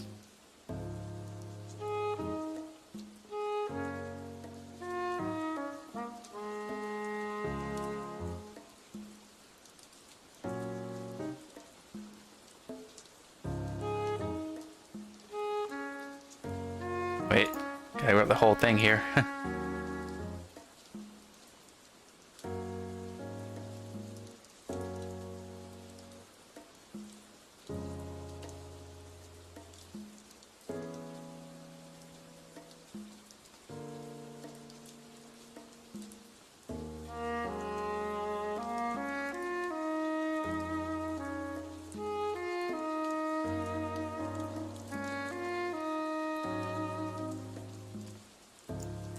Alright, I just want to see how this looks like. So we're gonna save as PNG Ultrahand done. Let's call it that. Then move it back here. Let's turn all of this off. Another layer. And import Ultrahand done. Just to see how it looks like.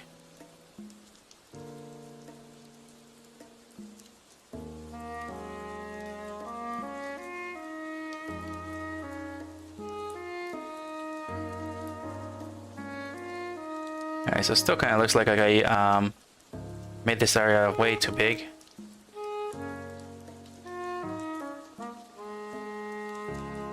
Okay, this is going a little slow. Alright, let's go back to Clip Studio Paint.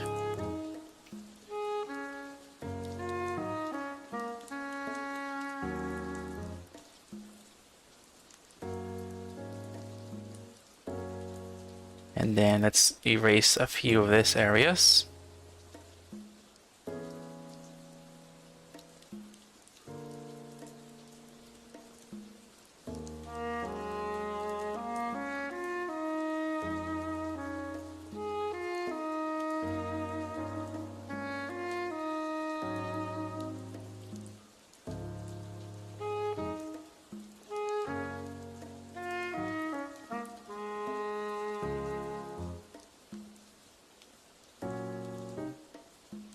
Alright, now we can save it again.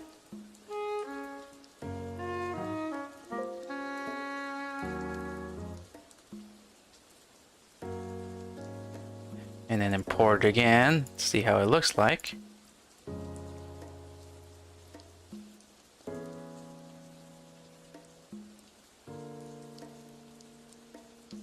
Still too long?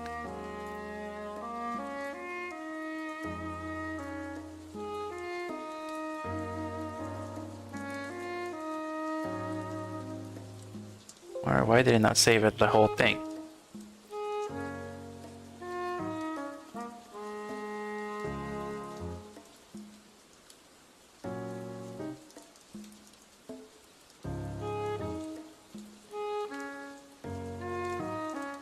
Okay, yeah, we still have to make this a little shorter.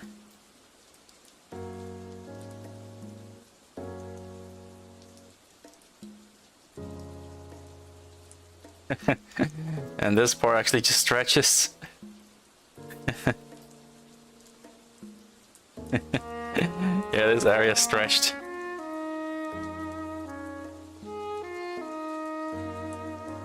That area just stretched.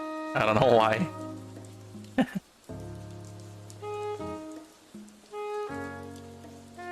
Oh man. I'm gonna have to like fully dedicate to this.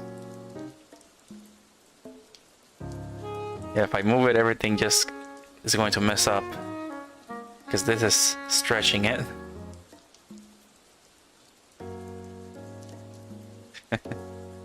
It's only stretching this area.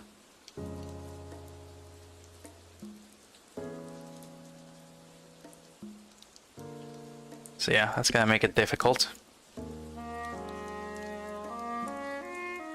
But yeah, we'll continue on with this.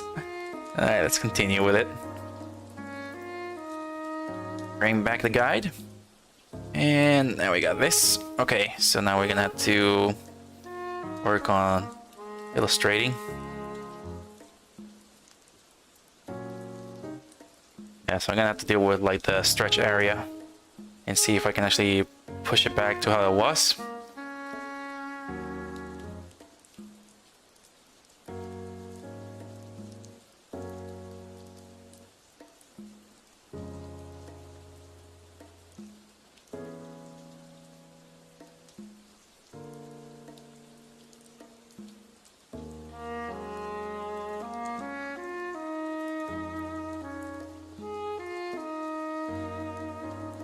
Alright, then stretch.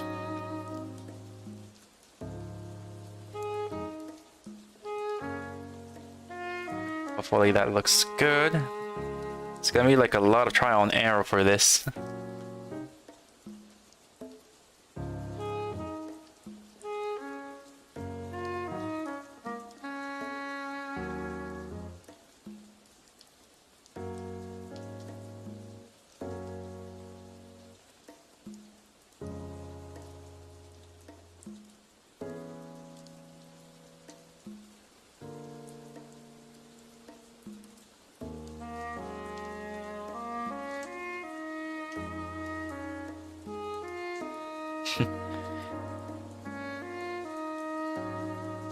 I was watching a few clips about Iron Mouse,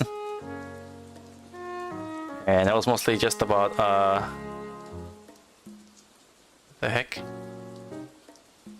What button was it again? There we go. So mostly I was watching a bit of Iron Mouse, and it was all about like the Connor Cyclothon. I was watching a bit of that, just Iron Mouse reaction to that.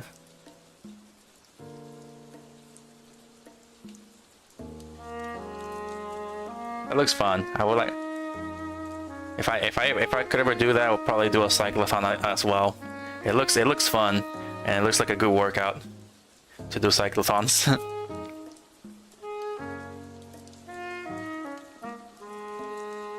I'm sure he had a whole team with him there. I haven't seen everything, but I'm pretty sure he had a team following him everywhere he goes.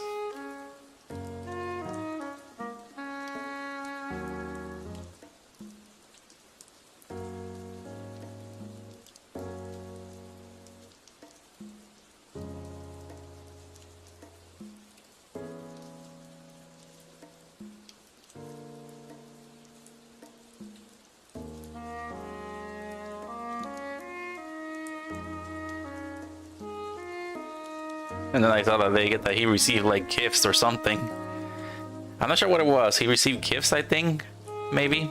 I think he was opening gifts, and somebody gave him like a 6-pack suit.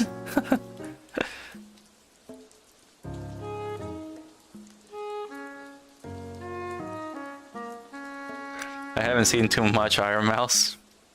Yeah, I don't have time to watch other VTubers, but I do see Iron Mouse clips here and there. But yeah, and I saw that they gave Connor like gifts, and he got like a 6-pack shirt or suit or the top, and then he put it on and he's like, oh my god, this looks real. This looks so real. And they're like, they're your pictures, guys. And then he played with the camera and he's like, yeah, hard work and dedication, he says. This is the workout. Then he turns to the side and it looks like his butt is just big. And he's like, and this is the pre-workout. Like this, the workout shows a six-pack, turns around, and then because the camera is like has this distortion on it, he looks like he's got a big butt. And this is a pre-workout, he says.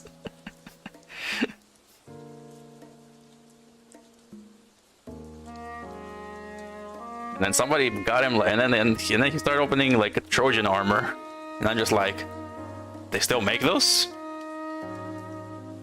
Like for like 1,000 years, they still make Trojan armor? and then he puts it on, and he says that the Trojan armor is like greasy and hard to move in. And it's like, how the heck did the Trojans fought in these things? And he said that the helmet had spikes inside of it. But man, no, it looked pretty cool that he was wearing Trojan armor. He got a shield, but he didn't got a sword.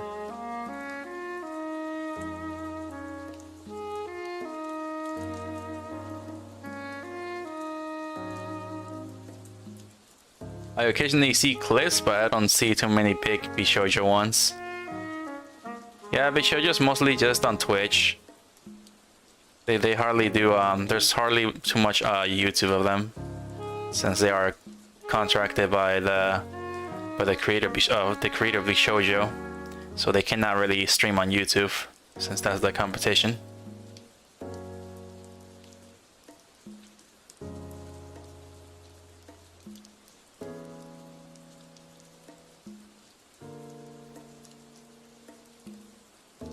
I imagine they will still be useful for productions. Yeah, for making movies? Yeah, I'm sure they still use Trojan armor for that. I always thought it was probably fake armor. I don't think it's real. In the movies, at least. But yeah, no, I think people got it. I think people gave in like a lot of gifts for doing the cyclothon to get people to donate to the charity to help out Iron Mouse. I forgot what her disease is called. Just telling people to donate plasma and stuff. I don't even know if I want to donate plasma. I heard how it's like donating plasma. They basically just like, you know, they just put a cable on your arms, and you know, they just suck the blood out of you, and then just like put it on a machine, and then the machine throws the blood back into you. And you are there for like 2 hours, I think, or 3 hours, just with the machine sucking the blood out of you, getting the plasma out of there or something. I don't know. I'm not sure if that's how it works, but I'm sure it's like that. I haven't done too much research. I think I've seen a bit of. I think I've seen a bit of that a long time ago, years ago, that I can't remember how it is. But they say that you actually do get dizzy when you're at the point where the machine is already taking most of your plasma or blood. That you start getting dizzy, and then they put you to also watch a movie, since you're just sitting down on a chair. Since you're sitting down, they just like put you to watch a movie for like 2 or 3 hours. And I'm just like, am I able to handle that? I hate needles, and I don't really want to imagine myself being attached to a machine taking my blood and stuff. Like I always been afraid of that stuff. I always been afraid of needles, especially when, you know, don't really want to be connected to a machine with like a needle in my skin the whole time. That would be like that would be like a very scary thing for me.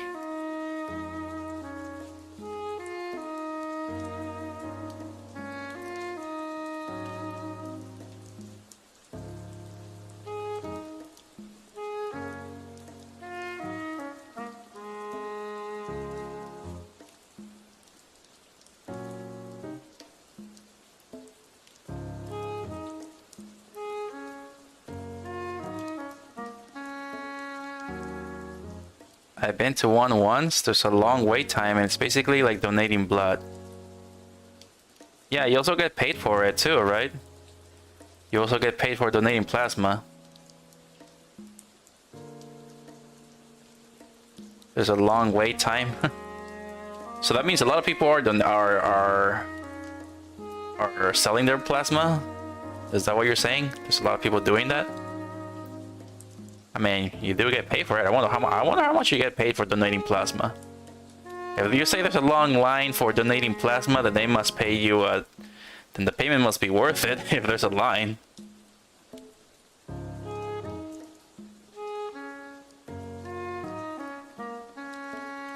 If there's a line for donating plasma, then it must be worth doing. There's lines.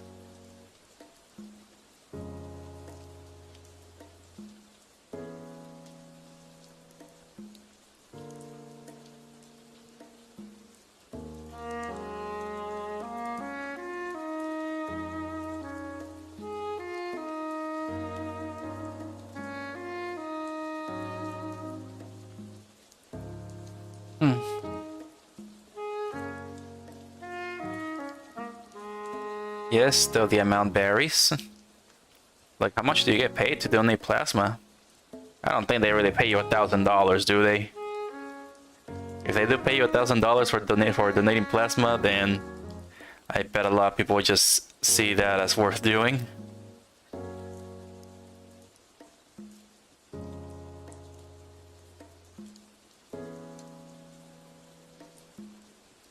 I mean, watching Iron Mouse does kind of get me want to try donating plasma, but I don't have too much information about how that works.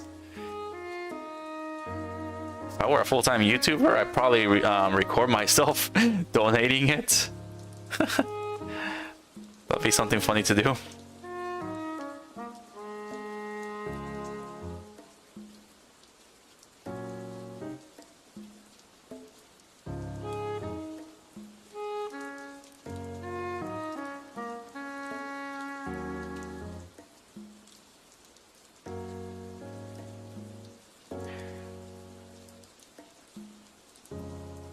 Yeah, you get compensated, so there's a line of people donating.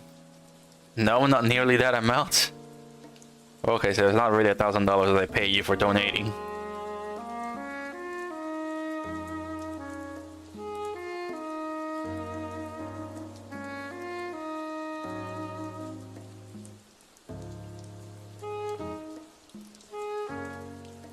Yeah, I never done that, and I cannot really imagine doing that if it really takes a long time to do it. Like, I gotta go to work. If my work pays me more to work than to donate stuff, then of course I would choose to do work.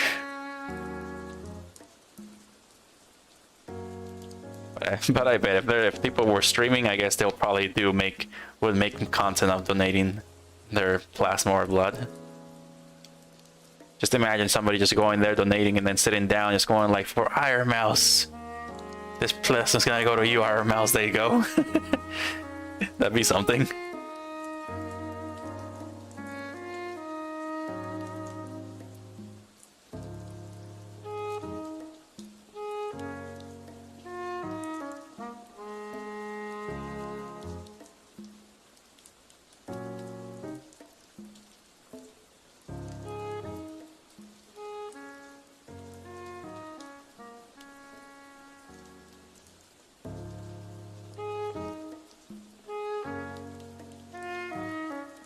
If you're already working, it's not really worth it.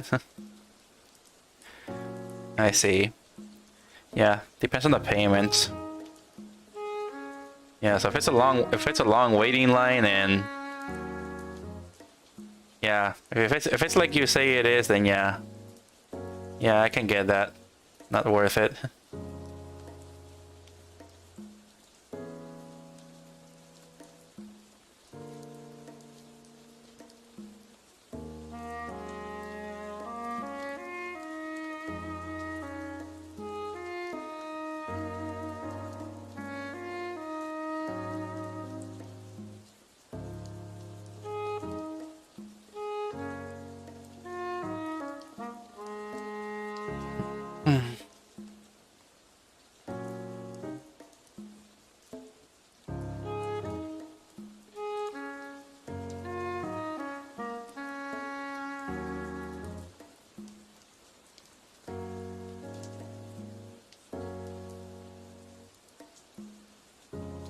think it was like 20 something when I was last there. But it was years ago. I heard it varies wildly. Oh, so it's probably gonna be more than 20 then right now because of inflation.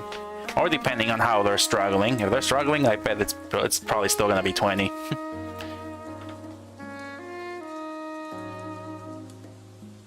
Yeah, if the doctor business is struggling, then yeah, I bet they won't pay you too much for plasma.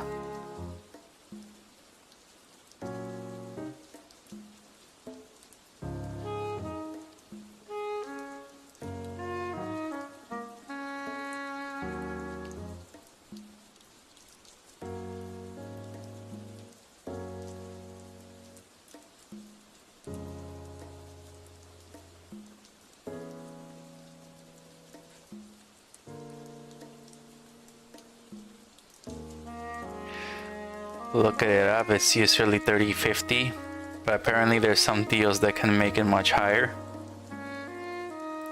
Oh wow. Why do I feel like I don't really want to know what those deals are?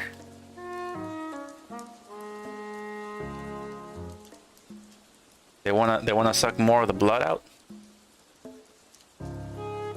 Like a gallon's worth of blood?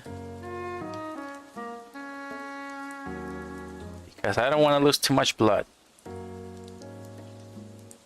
I already hate it when I go to do checkups on my blood pressure and stuff, and they take out 3 vials out of me. I already hate that part of going to the doctor.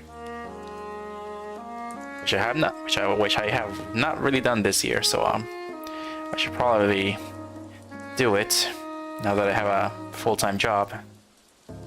Because last year I didn't do it.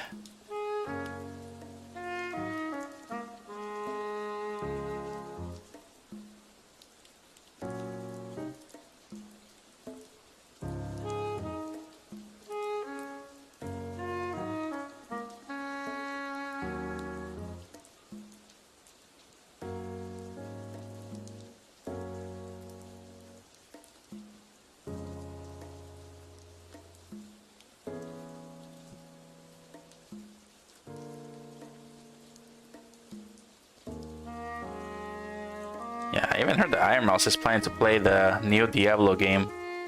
I don't really play Blizzard games, but I hear a lot of people are planning to play that. And I even saw Iron Mouse saying that she wants to play that game, but her computer cannot handle it.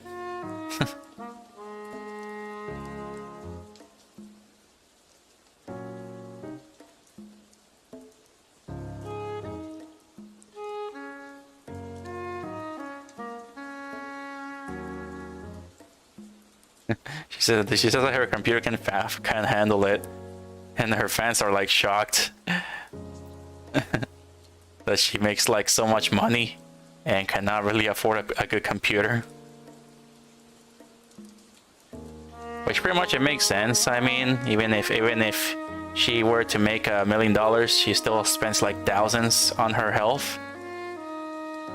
Because I believe that's how much it will cost to, you know, keep herself alive and stuff. To keep the machine running, to give herself oxygen and what she needs. So I'm sure she spends like thousands and thousands of dollars a month on that stuff. If she really didn't need it, all that, then she would definitely be a millionaire. But she's not, because I think she bought a house, and she's probably still paying for it, and also paying for her the things that she requires to live as well.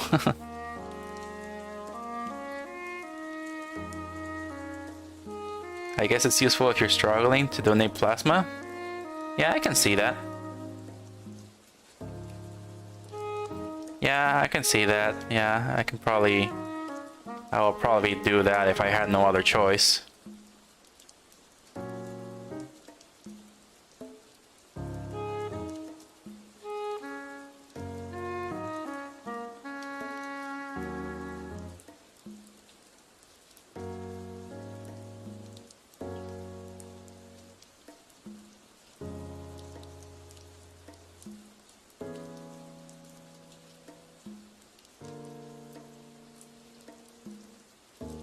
I heard there was a recent game that can mess up a GPU Oh wow, really? Well, lucky for me, I don't play computer games too much.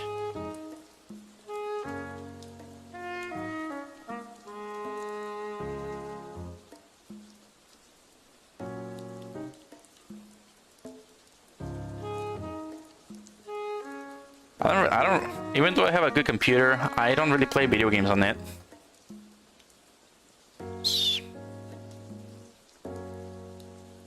It's not like too much of a monster computer, but I don't really play games on it.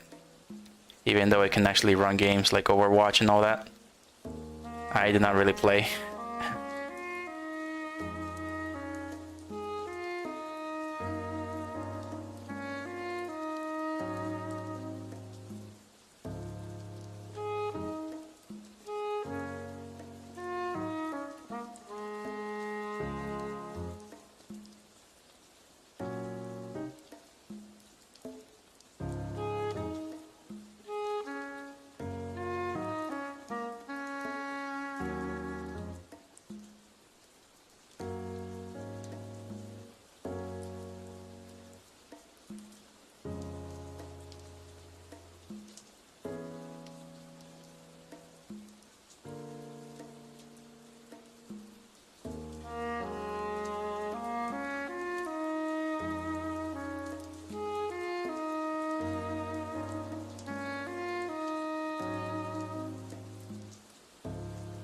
Alright, why did we stop talking about Zelda? I've been being pretty quiet. We stopped talking about Zelda and then moved to other stuff. We moved to Iron Mouse. How the heck did we got there when it's supposed to be about Zelda? Most of the games I play are either a decade old or are indies. I think all I have on my computer is just Overwatch. Also, I got Tales of Symphonia. I still haven't finished the game yet.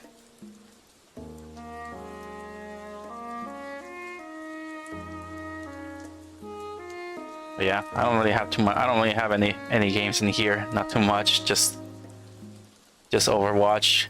I think I also have League of Legends, which I have not played in years because I don't have the time for it anymore. I remember playing League of Legends back then in college. I had more time back then, and League of Legends took like 1 hour or two, or almost 2 hours to even finish a game, and I cannot really imagine myself playing League of Legends anymore because it takes an hour to go through the game, and I'm just like, I don't feel like I have an hour anymore. So I feel like the only reason I'm gonna play League of Legends will be if I stream. If streaming was my job, then I will definitely play League of Legends. But right now, I'm just like, yeah, no, don't think I can last an hour playing that game. Not anymore. Although it's still pretty fun to play every now and then, but yeah, can't imagine myself playing it.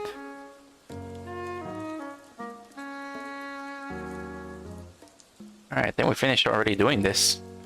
Alright, we got details. Let's go Ultrahand detail. Yeah, can't forget about the thingy wingies. LOL. It was a long conversation about plasma. Yes, it was. From Iron Mouse to plasma.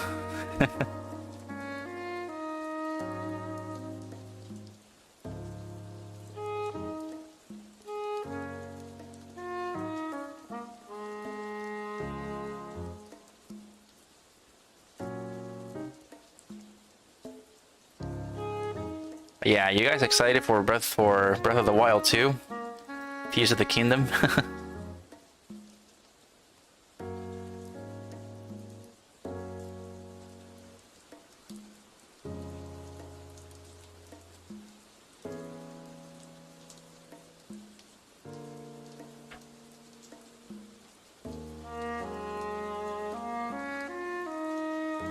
It's been a popular game since forever. I was never into PvP though.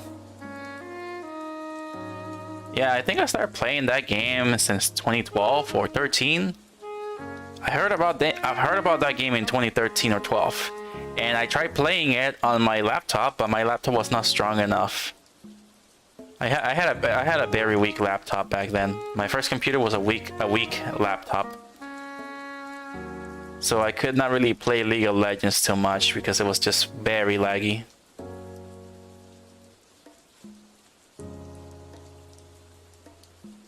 So my laptop did not really had a graphics card,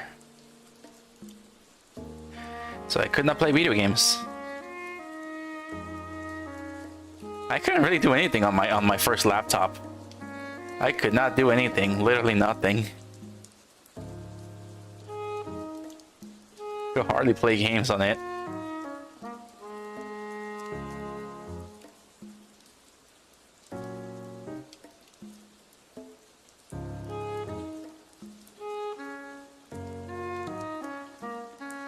But in 2014 or 15, I think I bought a laptop for college that will help me actually 3D model.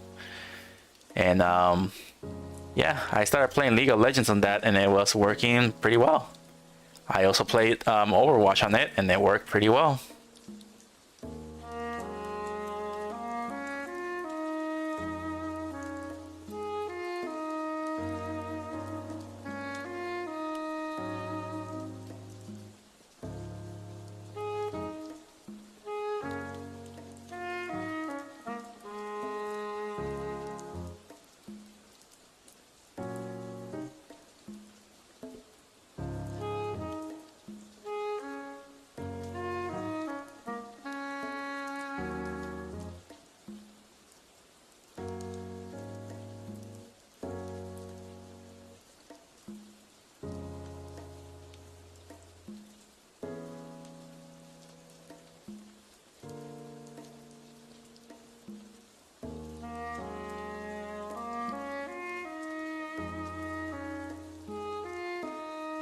Like a netbook or something. It was a Dell laptop. It was Dell brand laptop, and it had iCore 3, I think. I had iCore 3, and that was about it. That's all I remember. I don't think it had anything else but the i3, and I think it only had like 50 gigabytes of memory. So yeah, I don't know how much memory it had because that was the first computer I had, and I hardly knew anything about computers back then. I hardly knew I didn't really knew anything about computers.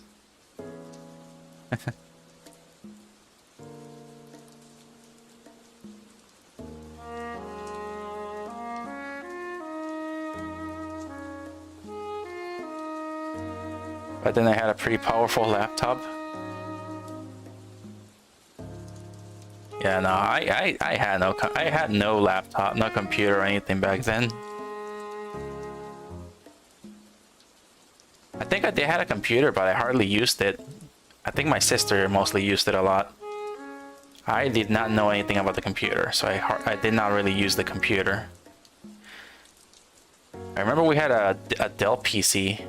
I'm not even sure what it was. It was one of those old computers, you know, big square monitor, that like, you know, 90s TV style. That's what it was. That's how old it was too.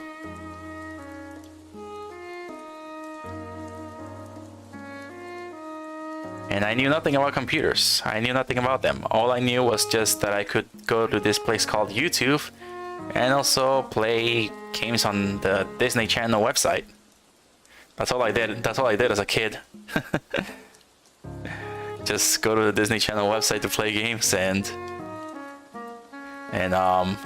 watch some funny Flash animations and go to YouTube.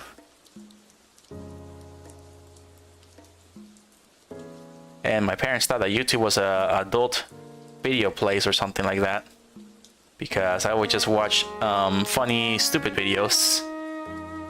And my parents were not happy about me watching funny, stupid videos.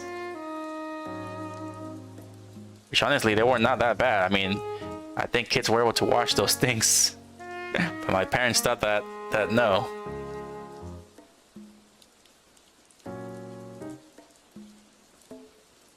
My parents really did not let me watch YouTube. They hardly knew anything about the internet either, so they hardly used the computer.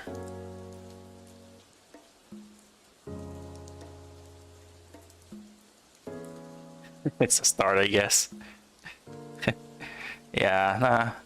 I only saw the computer as another video game. That's basically how I saw the computer, just another video game. And that's how my parents also saw the computer. Like, oh, it's just another video game toy for kids to play with.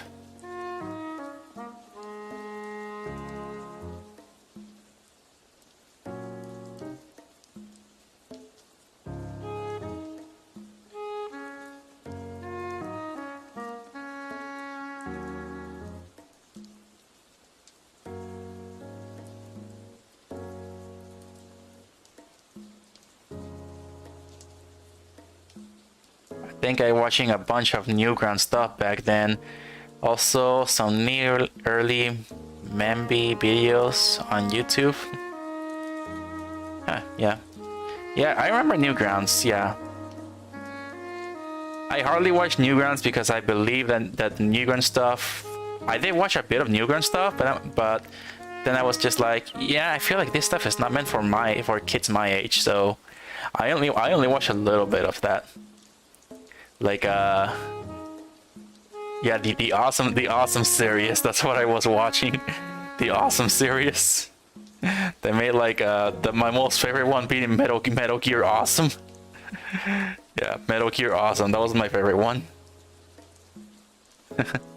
Even though I hardly understood what they were saying a little bit, I still kind of just found it funny.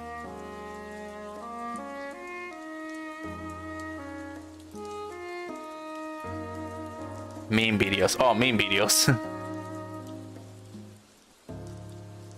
Memby. Memby. Meme. But yeah, I remember watching the Awesome series on Newgrounds. And then it just started getting on YouTube, and it was everywhere on YouTube. Despite Awesome Snake saying it was not.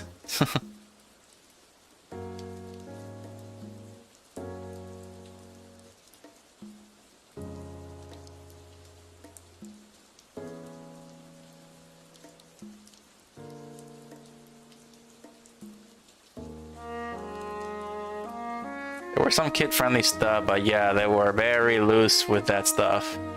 I know, right? Newgrounds, yeah, Newgrounds did have some stuff that was appropriate for kids, but I ended up watching a few things that were like probably not really appropriate for kids. It's not like adult stuff though. It was just, you know, like a little bit of gore and funny gory moments and stuff like that. Involving like the use of drugs and swearing words, pretty much. That was about it. Nothing too like out of play, not too like, you know, extreme or anything like that. Just cartoon funny stuff.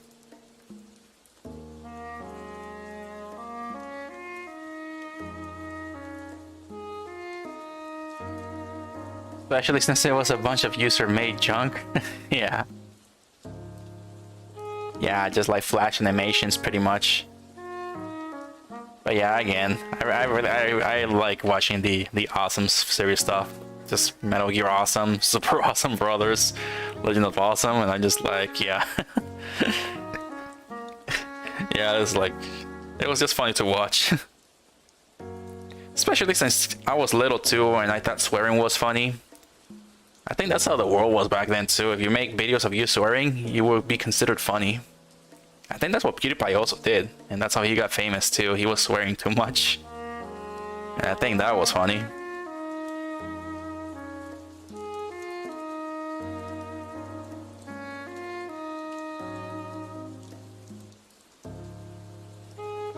Alright. We got the details. Now we're gonna add some color.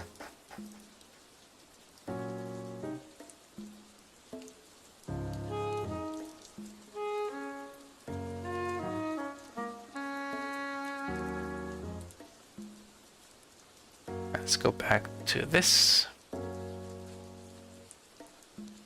And let's just make a line here.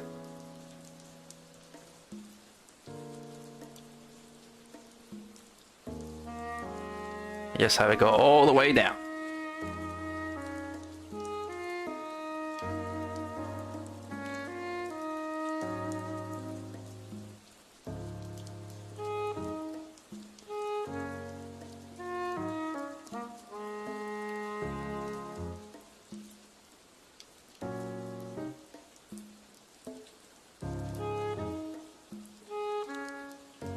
Ratings were more a suggestion than anything. There was some genuinely good animations there and some amazing games too, if you knew where to look. Oh yeah, I played this game called Alien Hominid. Yeah, I played a game called Alien Hominid, which was created by Newgrounds, so that was a pretty nice game to play. I did not like the art style of the game too much, because I knew it was like simple cartoony style.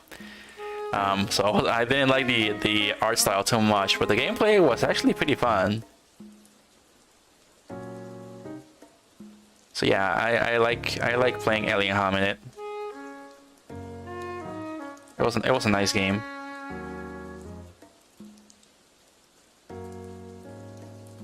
Alright, let's see here. Get the ice cream tool and see how it works, because I think I have not used it for like ever.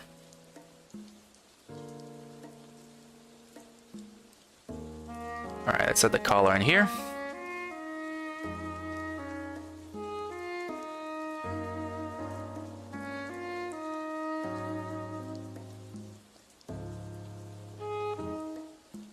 What color?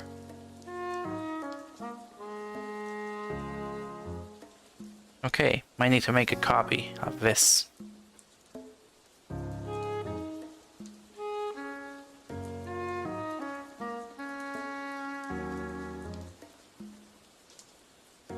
Alright, color.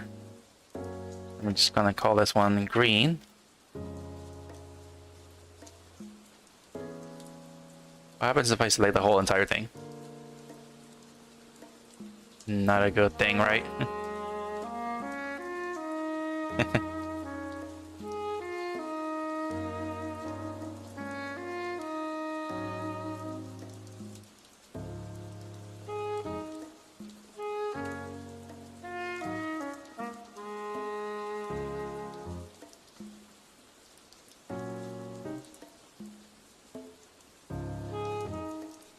Yeah, because I erased all of it, it's not gonna do it.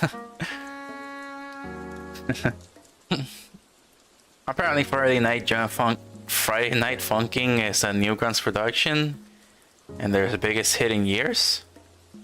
Never heard of Friday Night Funkin', and I never actually checked Newgrounds since being a teenager. Yeah, I haven't checked Newgrounds in years now, since I was like a teenager in school. Yeah, it's been quite a long time.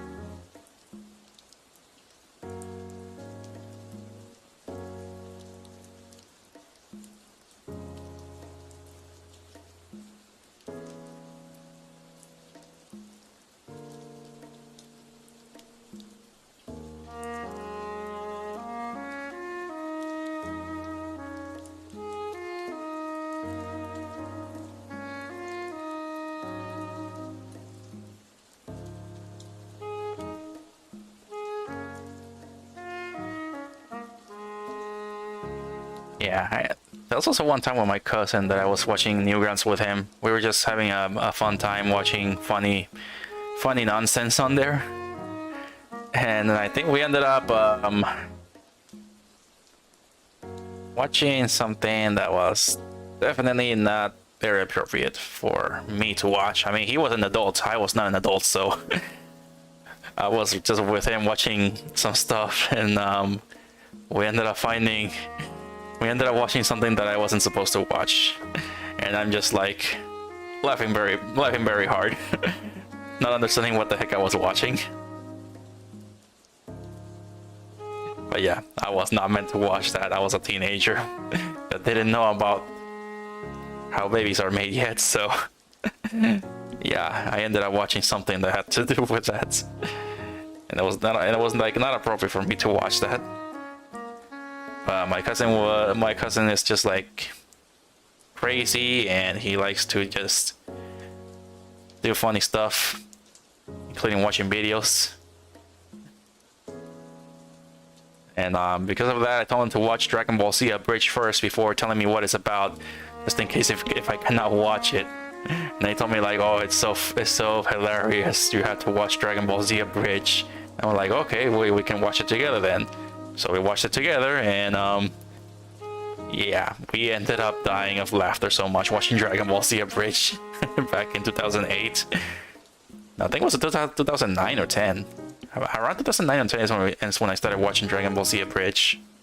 And I was a teenager back then. I was in high school. It's a rhythm game that came out a couple of years ago. It got very popular. Oh, I see. Saw a lot of people streaming it. It's also on other sites. Oh yeah, I think some of the games you can buy for the consoles, I think they're also available on their website too, right?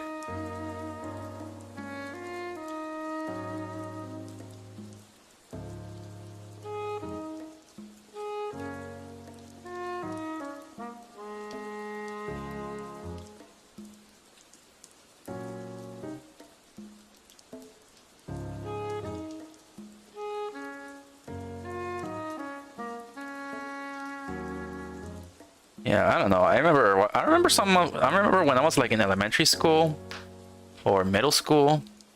I remember there was this class that had computers, and some kids were actually on the Newgrounds website playing something or watching something.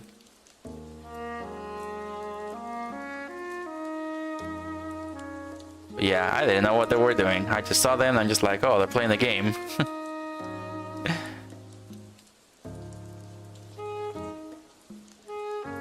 But yeah, it was also because of school that I've watched a few of these things as well, because school basically just showed them to me. All these kids were watching these things, and I'm just like, oh, I'm gonna watch it too, because it's like cool kids are watching it.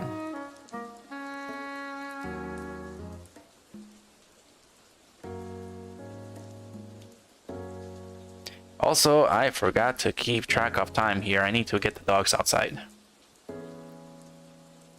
Alright, I kind of lost track of time. I'm gonna have to take a short break here and let the dogs go outside to the bathroom a bit, and then come back here to stream for 1 more hour. Or 30 more minutes. How much has it been? 2 hours and 30 minutes I've been streaming? Alright, 2 hours and 30 minutes. Alright, so I'm gonna be streaming for like 1 more hour after this, so once we reach 3 hours and 30 minutes, then that'll be where we stop.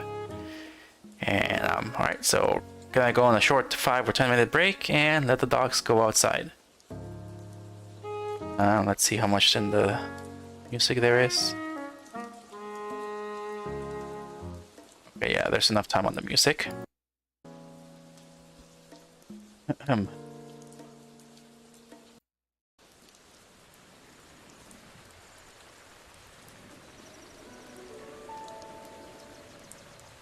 Alright, gonna take a quick 5-10 minute break. Alright, I'll be back in a bit.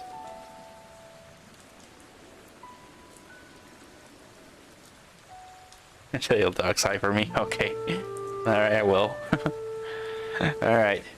Be right back in 5 or 10.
Alright,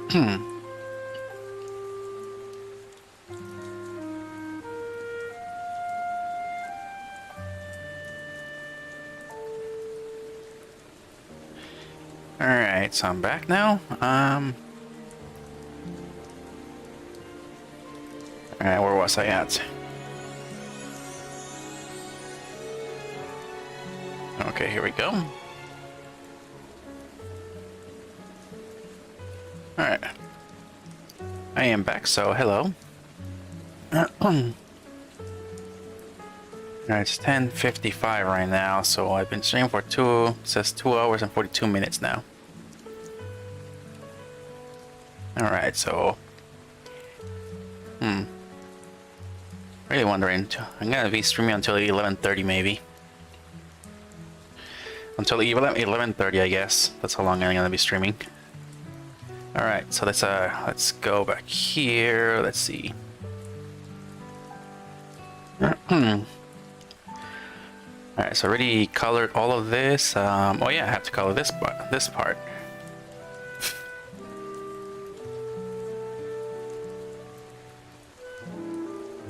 There we go. Hello, everyone. Alright, so... What are we talking about? We were talking about Newgrounds before? Or we were talking about Newgrounds stuff?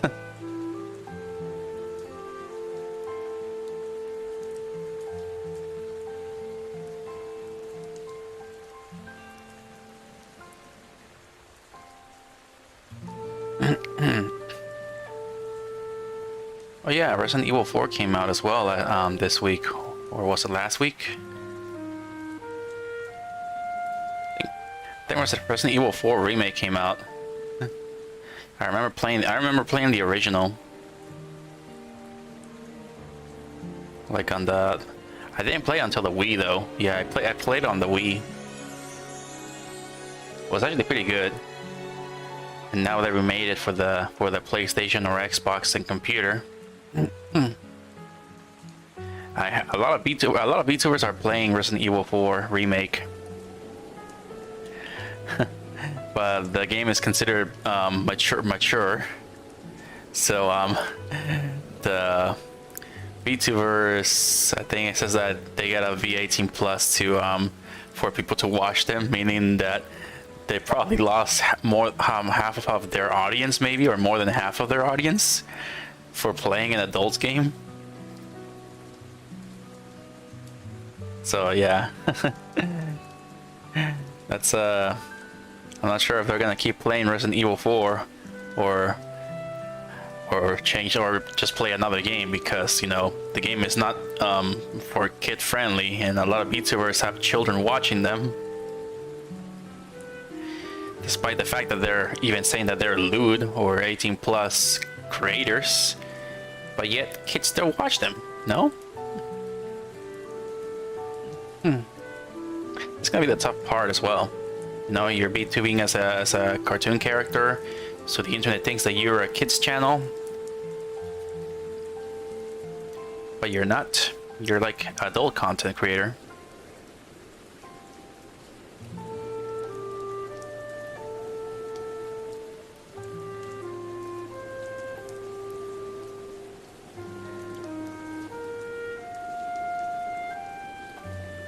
Alright, here we go. Let's start coloring green.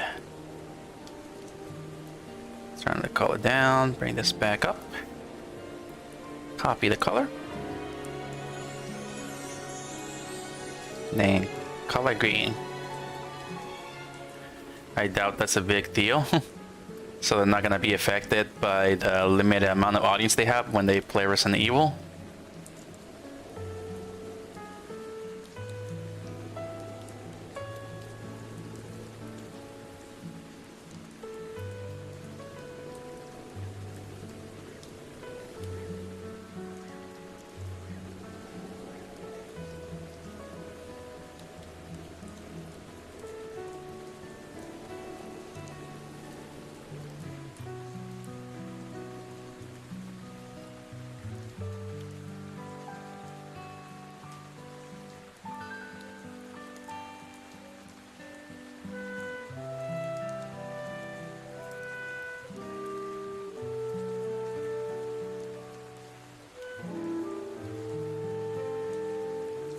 Okay, YouTube being dumb can be an issue.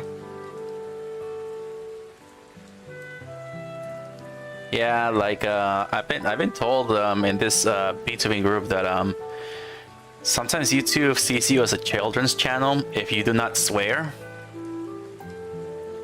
So YouTube will actually start recommending children to your channel if you do not like swear within the first few minutes of the video. So mostly they say you don't get monetized on, if you swear the first 15 seconds. But they also say that if you don't swear in your videos and you're a VTuber, the algorithm will see you as a children's channel. Which I pretty much sort of am, but I may say a few things that are probably not appropriate for children to know sometimes. Even though they are, you know, not like too into like not sort of for work or adult stuff like that, you know, just certain things. Still like appropriate, but you know, not really for like really young children. I am aware that I do have a teenager or two following my channel. They have not shown their presence in my streams for quite some time. Sometimes they're here and there saying hello, but yeah, I do my best to not really swear or go too inappropriate on stuff. But I'm sure there are things that I'm saying right now that are probably not too good for their ears. Even though it's not like too bad or anything like that.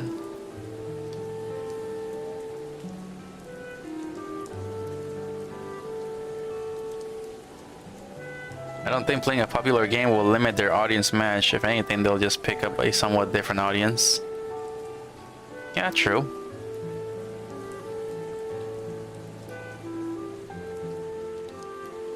Having to fill a swear word quota, how dumb. Yeah. I mean, even when you're sponsored and stuff, you don't, and all that stuff, you don't have to, you cannot swear. Probably also because a lot of companies are seeing YouTube as a business now. Like back then, YouTube was seen as a stupid thing for people to do. And right now, I think a lot of like businesses see YouTube as a business opportunity to promote their products and also have, you know, support like gamers so they can promote their merchandise and all that stuff as well. So businesses are seeing how good YouTube can be, and because of that, if they find someone to sponsor and stuff like that, then yeah, that means they won't like be able to swear.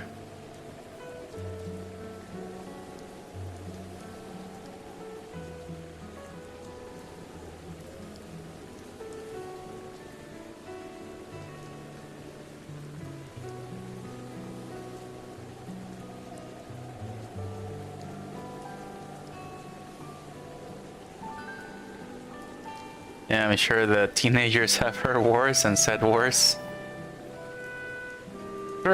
True. That is true. They probably had it worse than I had. Like, I even remember watching this comedian called Fluffy, and he makes like jokes and all that stuff. And I think in one of his videos, you can watch this guy on Netflix. He's called Fluffy, but his real name is Gabriel Iglesias, and he's like a really funny comedian. So yeah, I remember when he said a joke where he said like some parents went to him and said like, "Oh, thank you for your jokes and stuff," and this is our daughter. And they're like, "Oh my gosh, I'm so sorry you had to hear all that." Like, oh, she hears worse at home. And like, and his eyes are like just wide open, like he's just like that, sort of shocked that there's like parents just letting their children hear worse things. It's funny, but messed up. Like, what is wrong with people?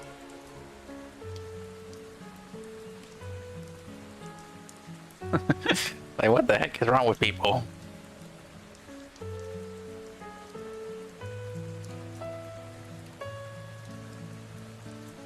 I think advertisers care that much unless they're slurs. Hololivers swear often and they get sponsored streams all the time.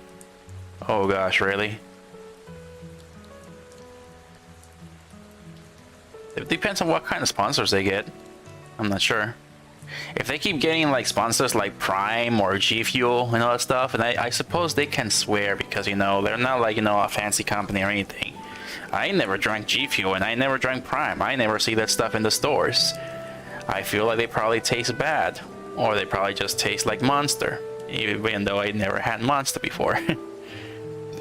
No, seriously, I never had a Monster before. I never drank that stuff. I don't even know what Monster tastes like.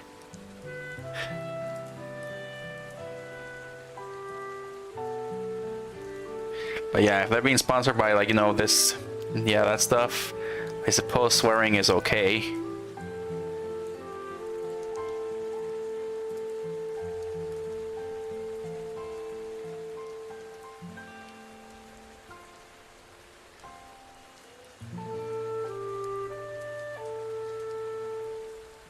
But yeah, Bishojo swears a lot.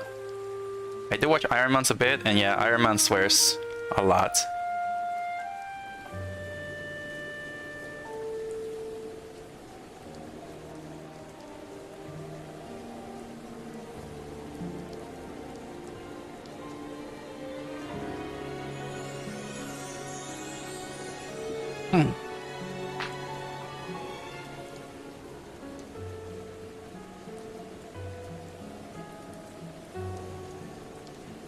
It's very sour. Oh man, if Prime and G Fuel are very sour, then yeah, I probably will not like it because I'm not good with sour candy.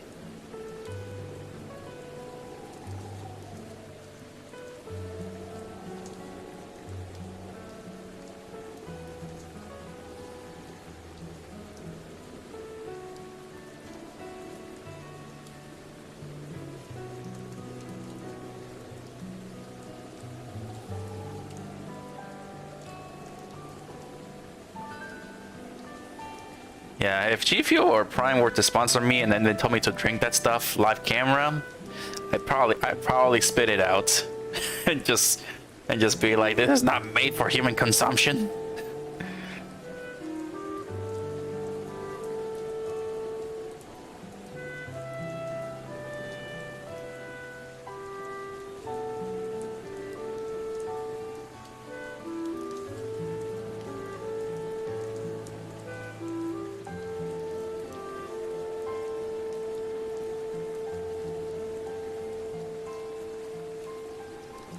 They're usually sponsoring games or music. I never heard of them.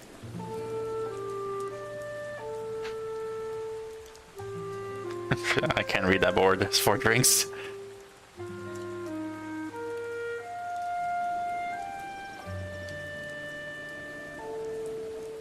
So you just do games and music. VTubers do music and games.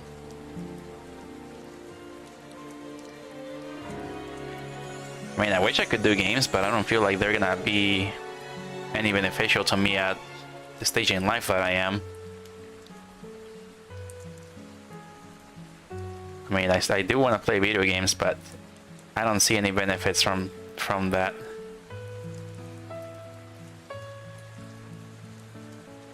I've been having more success, more people following me with my art skills.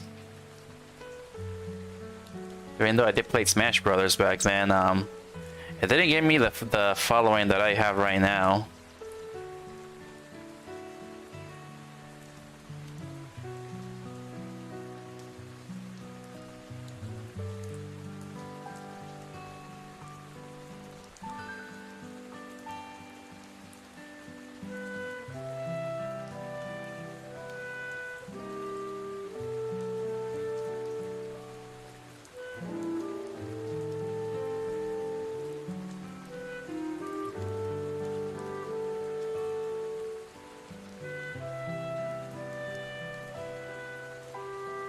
Alright, there's the tricky part here.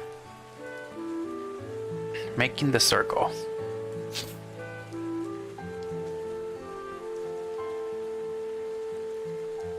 Alright, just do a dot.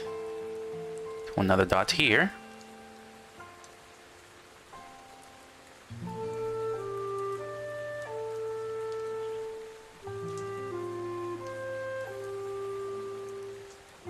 Do a dot here, another dot here, another dot here, and another dot.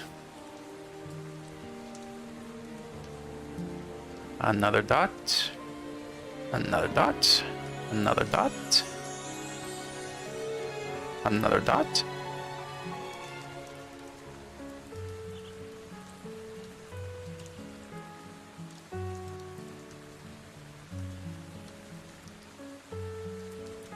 They mention energy drinks, but never officially sponsored.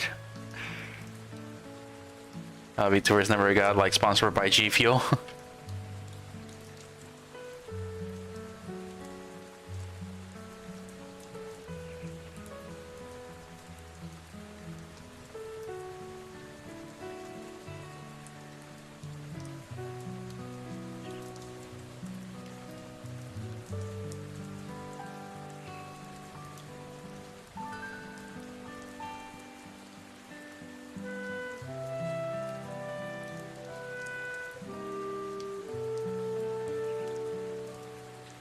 We'll do it like that.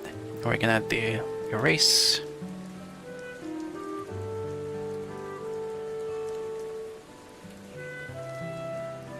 Alright, and then we're gonna erase the center of these circles.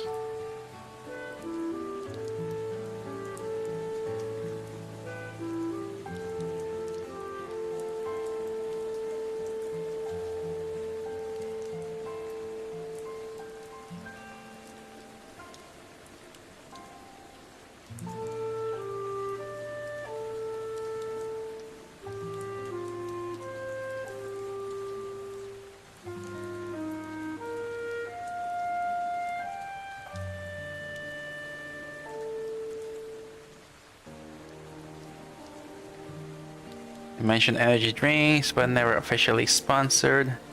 That will be super cringe. That mentioning G Fuel, but not being sponsored. That will be cringe.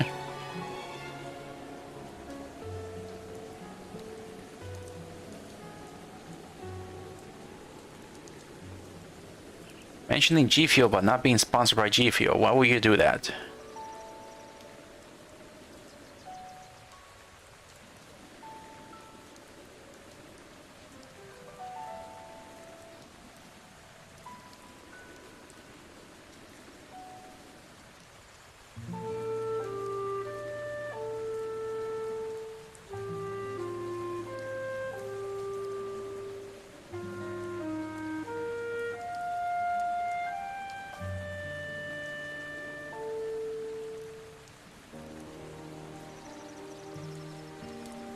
Alright, pretty much nearly done with this. I just had to add some shadows for the details.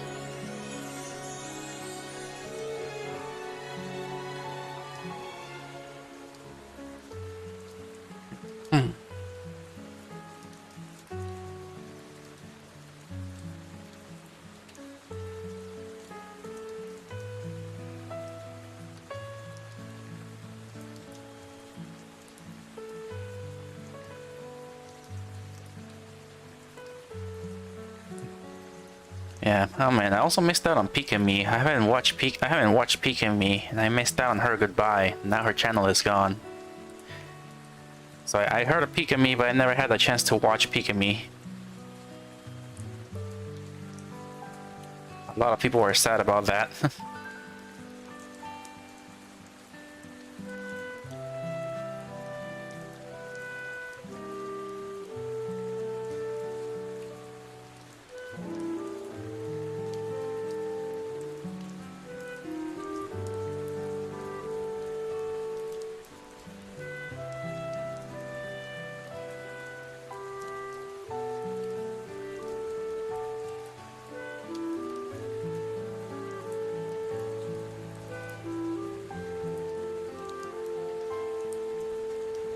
Alright, we're gonna go to the Ultrahand and we're gonna have to just align with. Let's see.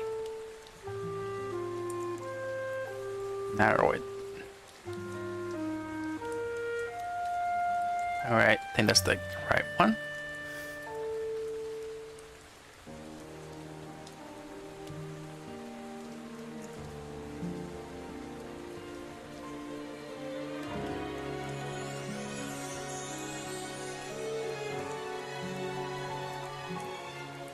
That is too much of narrowing.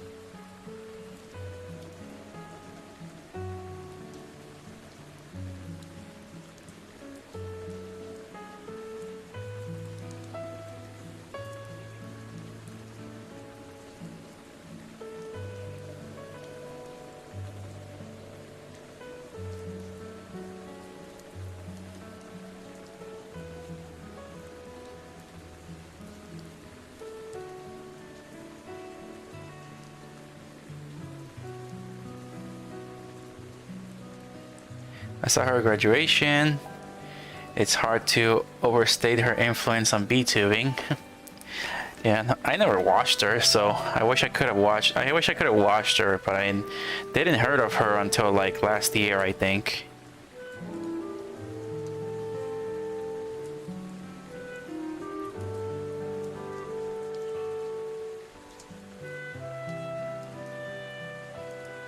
But yep, I know people are blaming the bullies of people bullying on her for like playing the Hogwarts game.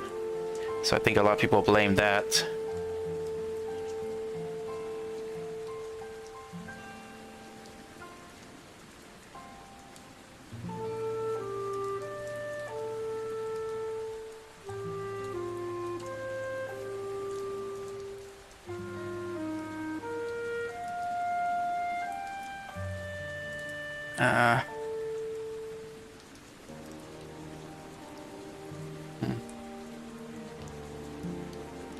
Not really scale down. Connect vector line. Simplify vector line.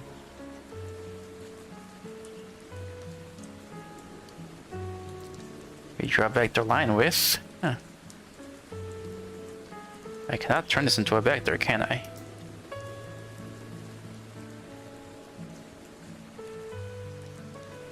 Convert layer.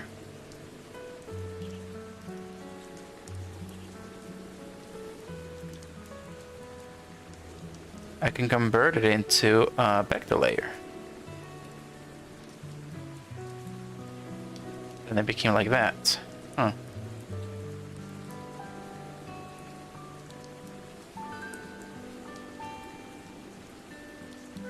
Let's see, scale down.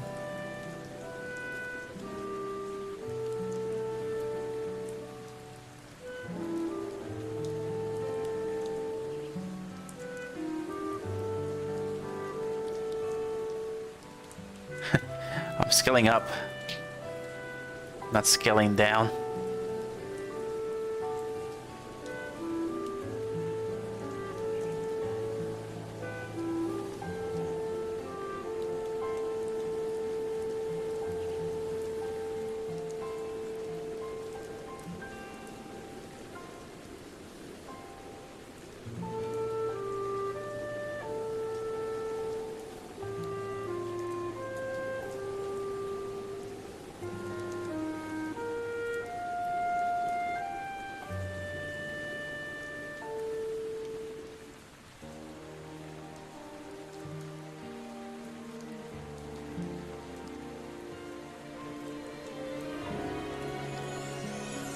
I wouldn't know. Yeah, I heard a lot of people were like pretty sad about that. They were even blaming other VTubers as well. That's just how sad people were.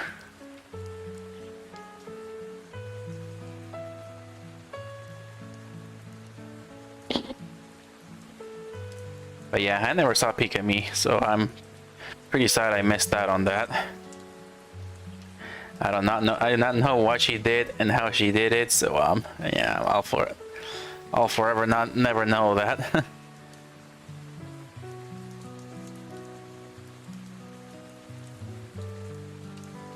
So hopefully, I wonder what she's gonna be up to now from now on. I heard people were like, I hope she's got an education or something. Because nothing can really replace, you know, your YouTube job. Once you're into YouTube, you start making like thousands to millions a year. Pretty much money that nobody's ever is ever gonna pay you.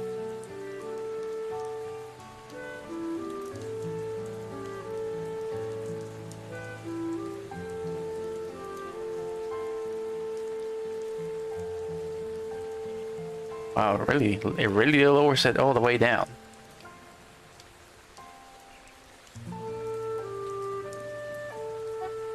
I was referring to the vector thing, not the peek at me thing. Oh, I see.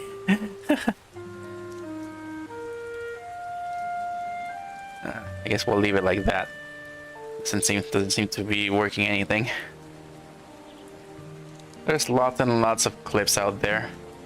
Yeah, I gotta be sure to find the right peek at me clips.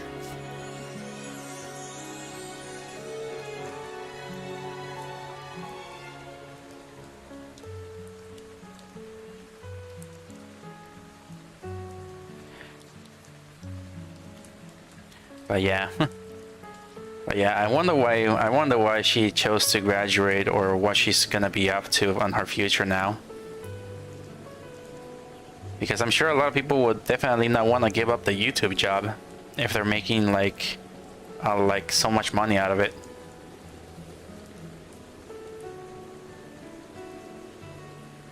So it makes me wonder, why would they give it up? Or have they made enough to sustain themselves for life or something? Maybe that could be why. Or maybe they just had other plans. So that's something that I really wonder.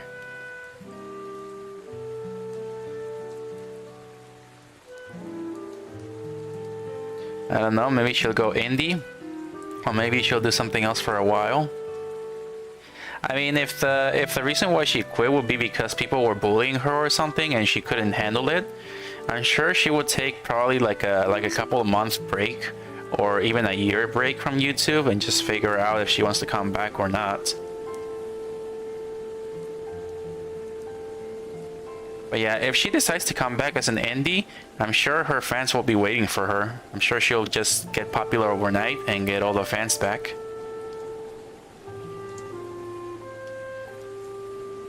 You could start with the kill the clip. That was one that got her big and famous. Oh yeah, she's Japanese too, right?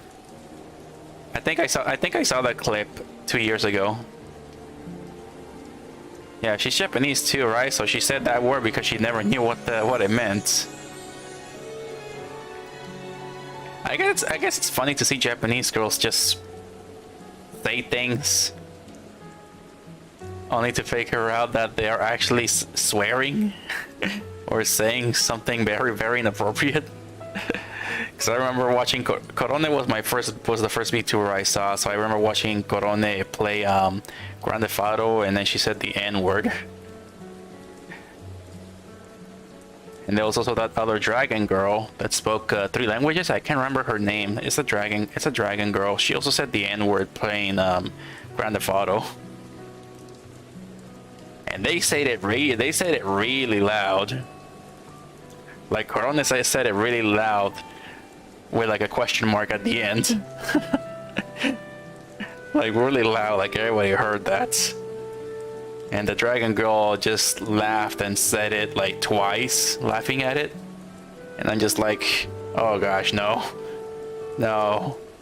Don't you know what you're saying? That's pretty much my reaction, like, oh gosh, no.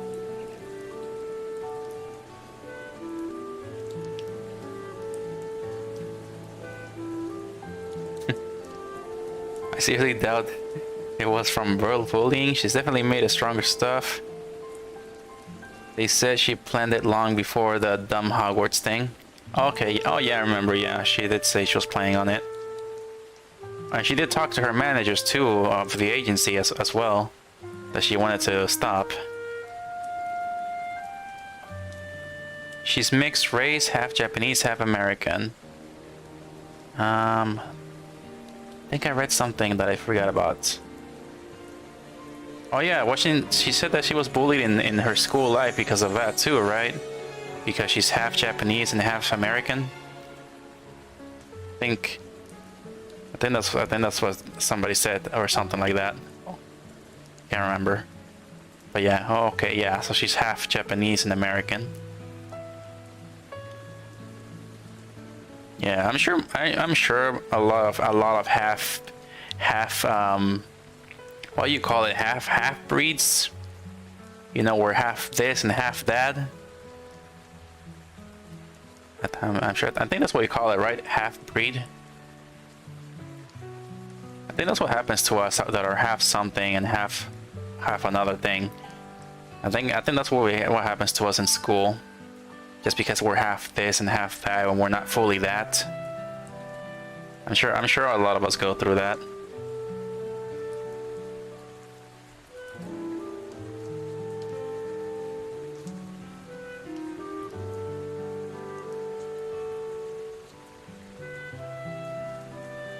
Alright, let's color this area here. Alright, it's 11:26. 4 more minutes, and I guess I will stop there. It's been pretty nice. I think, not sure how much I've been chatting, but I feel like I've been chatting a pretty good amount this stream. Although it was not too much about Zelda.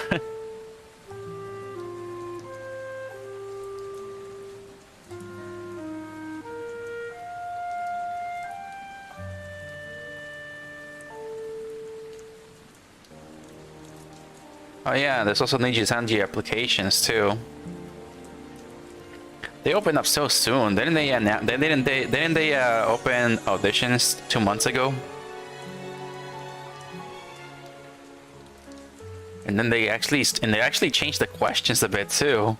That's what I heard. They changed the questions that they ask, and I'm just like, is it because of Lanza? Is it because of that Lanza VTuber? Because she just kept messing up over and over and not listening. It's almost like she just joined in there so she can just steal an audience from there. So she can just get like 1 million people to watch her, and then she will take those 1 million people by getting fired immediately. I'm just like, are people really planning this? Is this what auditions are becoming now? People to just go in, steal an audience, and be fired in less than a month? If that's how people are seeing these auditions, it's gotta be messed up.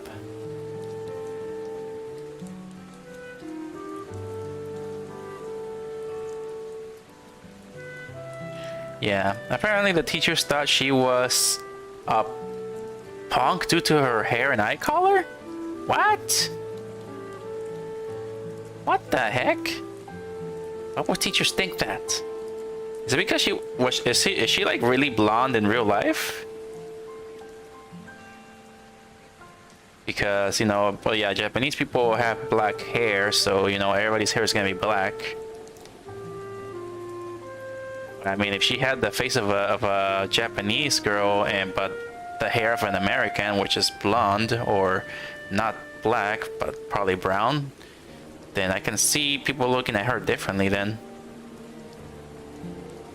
But then again, I guess it was the same thing with me a little bit, just because I was not fully American. They just, I guess it was like a racist thing that they expect from, you know, my race, I guess you can call it. I guess that they went a bit through that too. Only a little bit, but not too much, but still.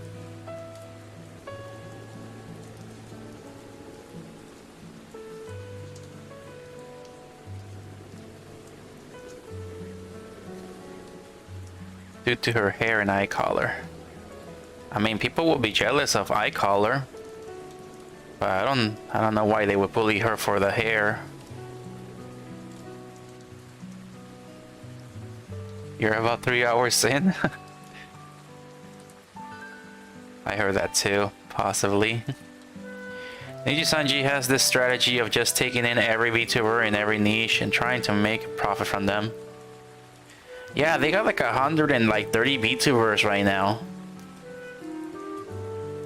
They got like 130 VTubers. That's like a lot. A lot of people to keep track of. If they really actually are, you know, managing all these talents, I cannot imagine them keeping an eye on all of them.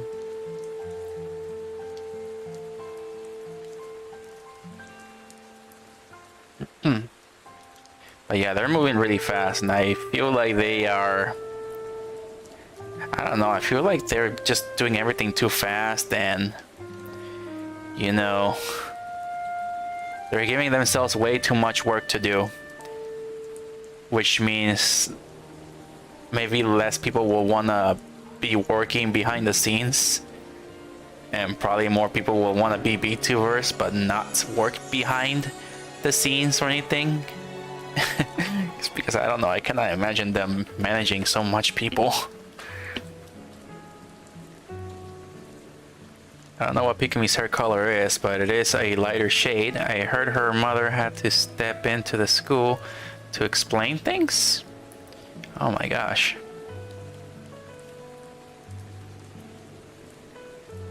Man, if it was like that for her, I wonder how PewDiePie's daughter is gonna be like. I think PewDiePie is having a daughter. So if PewDiePie is living in Japan and has a daughter. Man, now that you mentioned the Pikami thing, now I wonder how PewDiePie's daughter is gonna live in Japan. It's gonna be the same or not. Man, that is gonna be quite concerning.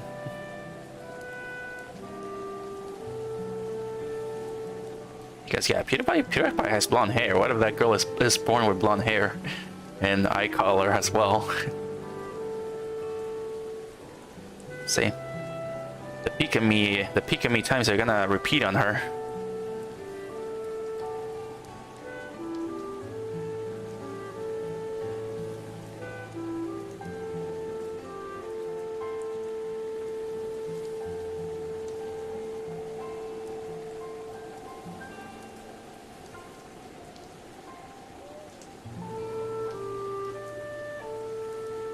But yeah, that's weird, especially when Japan really wants more people to actually move into the country, since they're actually low on population. You'd think they probably treat everybody with respect there, including the children that are moving in.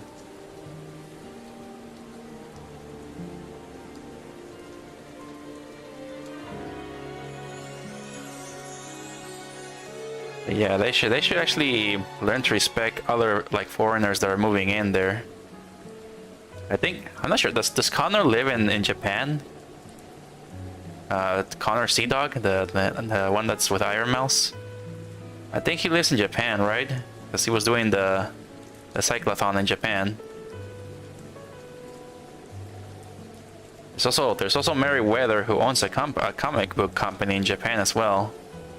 And PewDiePie lives in Japan, so I'm just like, are a lot of famous VTuber, a lot of famous people, are a lot of famous content creators moving to Japan or something? I know content creators are moving to Texas because it's cheap here. But Japan, I'm not sure why they're moving to Japan. All I know is that Merryweather gets some sort of benefits for having his own company there, because he's giving people jobs, and his job does not require the people in Japan to work 12 hours daily. So that makes this job a very good job for everybody, meaning they will not die working, because it's something that happens a lot in Japan. People die from overwork.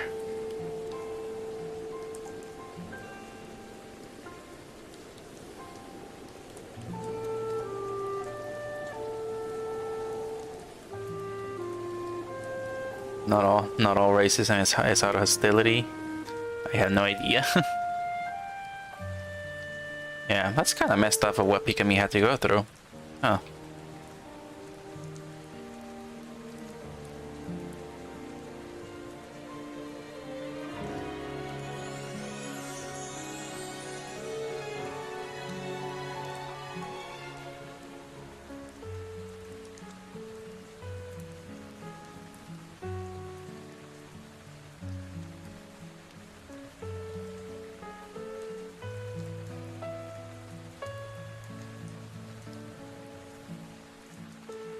Yeah, I do want to visit Japan one day. Like, ever since I was like in my last year of high school, I think I actually wanted to go to Japan one day, mostly because of the Pokemon centers. I still want to go to Japan because of that, because of Pokemon centers.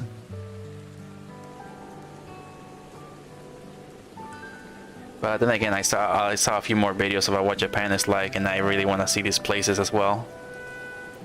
A lot of VTubers are actually also seeing Japan right now. I've seen some VTubers actually go to Japan. I think Girl DM even went there and started showing pictures. And now I'm wondering, is Girl GM gonna move to Japan?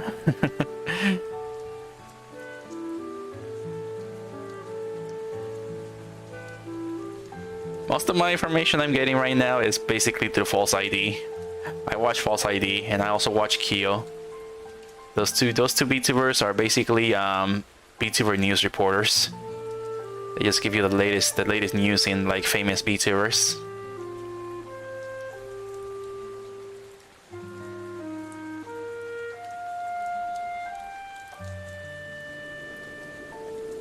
Alright, so far so good. Everything looks good now. I still need to add a few more things, but I am sadly out of time, so we're just gonna test this out really quick.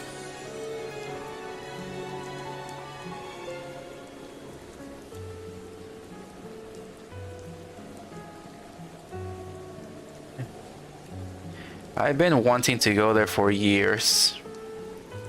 Yeah, it's pretty expensive. My Japanese teacher told me that I need to have like $5,000 in order to visit Japan, because Japan is very expensive, so I must at least have $5,000 to spend there. If I don't want to get souvenirs, $5,000 will be the amount to go with.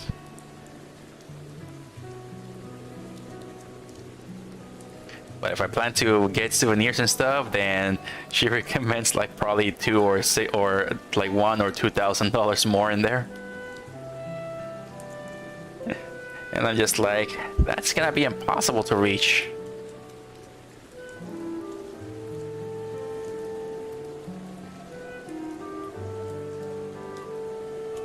Most VTuber parent companies are in Japan, so it makes sense that they send people over there for certain events. Yeah, I'm aware of that. Hololive, Nichisanji are Japanese companies, so they'll definitely pay their American talents to actually go there and start filming a song or do concerts and stuff like that. So I'm sure they'll definitely pay for their plane tickets so they can go over there and work for like 2 or 3 days. But Girl DM is not part of an agency. Girl DM is independent, so yeah, she went to Japan. That's what I heard from False ID. So yeah, Girl DM is an independent VTuber. I think she got popular 2 years ago. So she's been popular for 2 years. And currently right now she's in Japan. I'm not sure if she's planning to live there or is doing something there. I'm not sure. Or is just a tourist.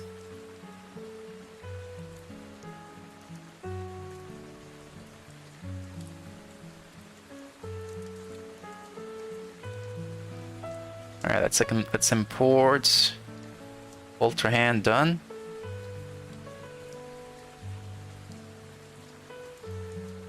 I messed up. Turn this off. Turn this off. Save.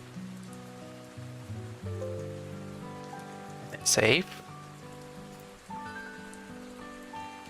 And then go here and then import it.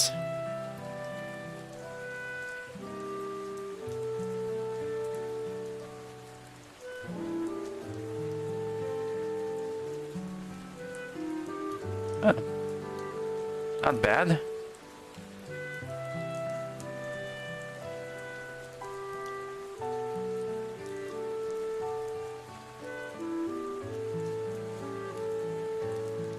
Not bad, it looks pretty nice.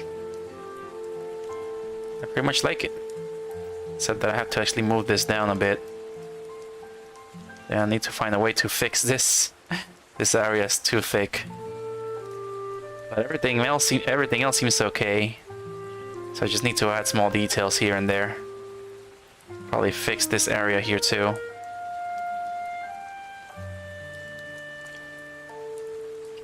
Round ticket I think is like 1,200?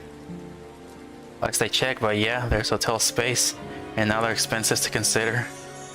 Oh boy, man, if it's $1,200 to go to Japan, that's gonna be a lot of money to spend then.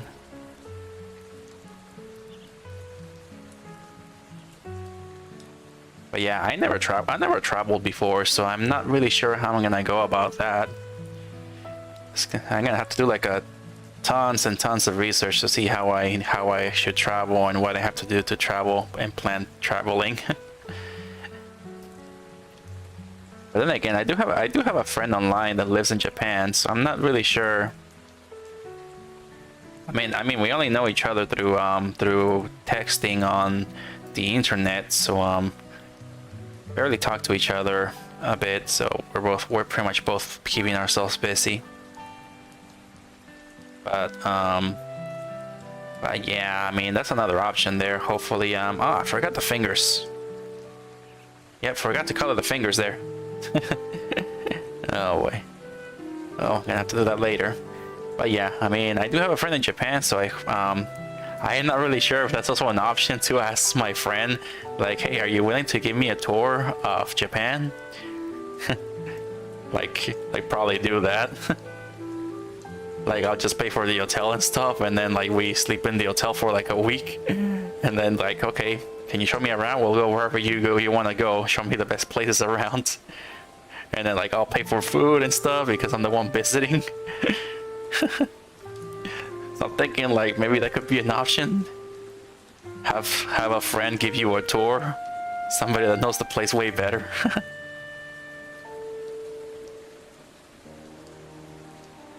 Huh. Alright. Okay, I kind of see these parts right here. I need to adjust these. Yeah, these parts need to be adjusted. This is a tricky part. Yeah, gonna have to fix that later. Huh.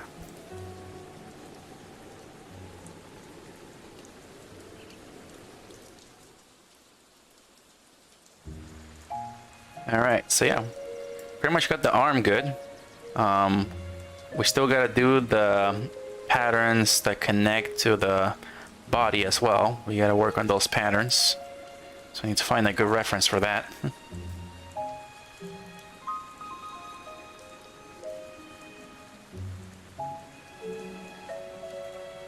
But yeah, so far it looks pretty good.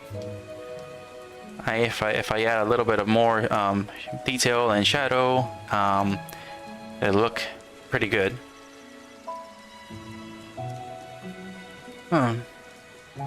Alright then, so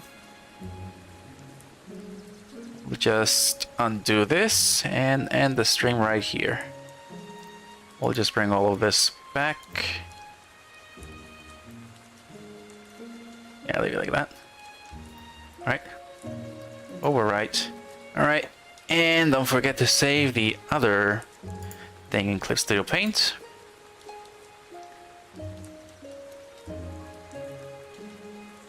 Alright, save as. And we're gonna go to Ultrahand done, or no, it's actually the Clip Studio format. There we go.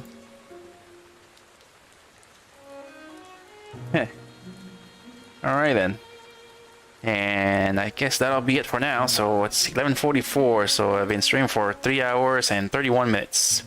That's a long, that's I could have been streaming for 4 hours if I streamed on time. Which I really want to stream 4 hours. I mean, if I could, I would definitely stream 4 hours. And just keep working on this and talking, because I actually do enjoy this. I'm actually enjoying this, so it's pretty fun. Talking about VTubers, talking about meat on arrows, talking about Zelda, talking about excitement for the game. Talking about VTubers. All that stuff. So it's actually fun talking to you guys and working on drawings at the same time. So, yep. Well, thank you all for watching. It's always nice to talk to you guys, and I'm thankful that you're always here watching my streams and to talk to me as well. About crazy things and fun things. Alright, well, thank you so much for watching. Like and subscribe if you enjoy, and I'll see you all in my next stream or video. Alright, take care of yourself, Fluffy Fluffs. Have a good night.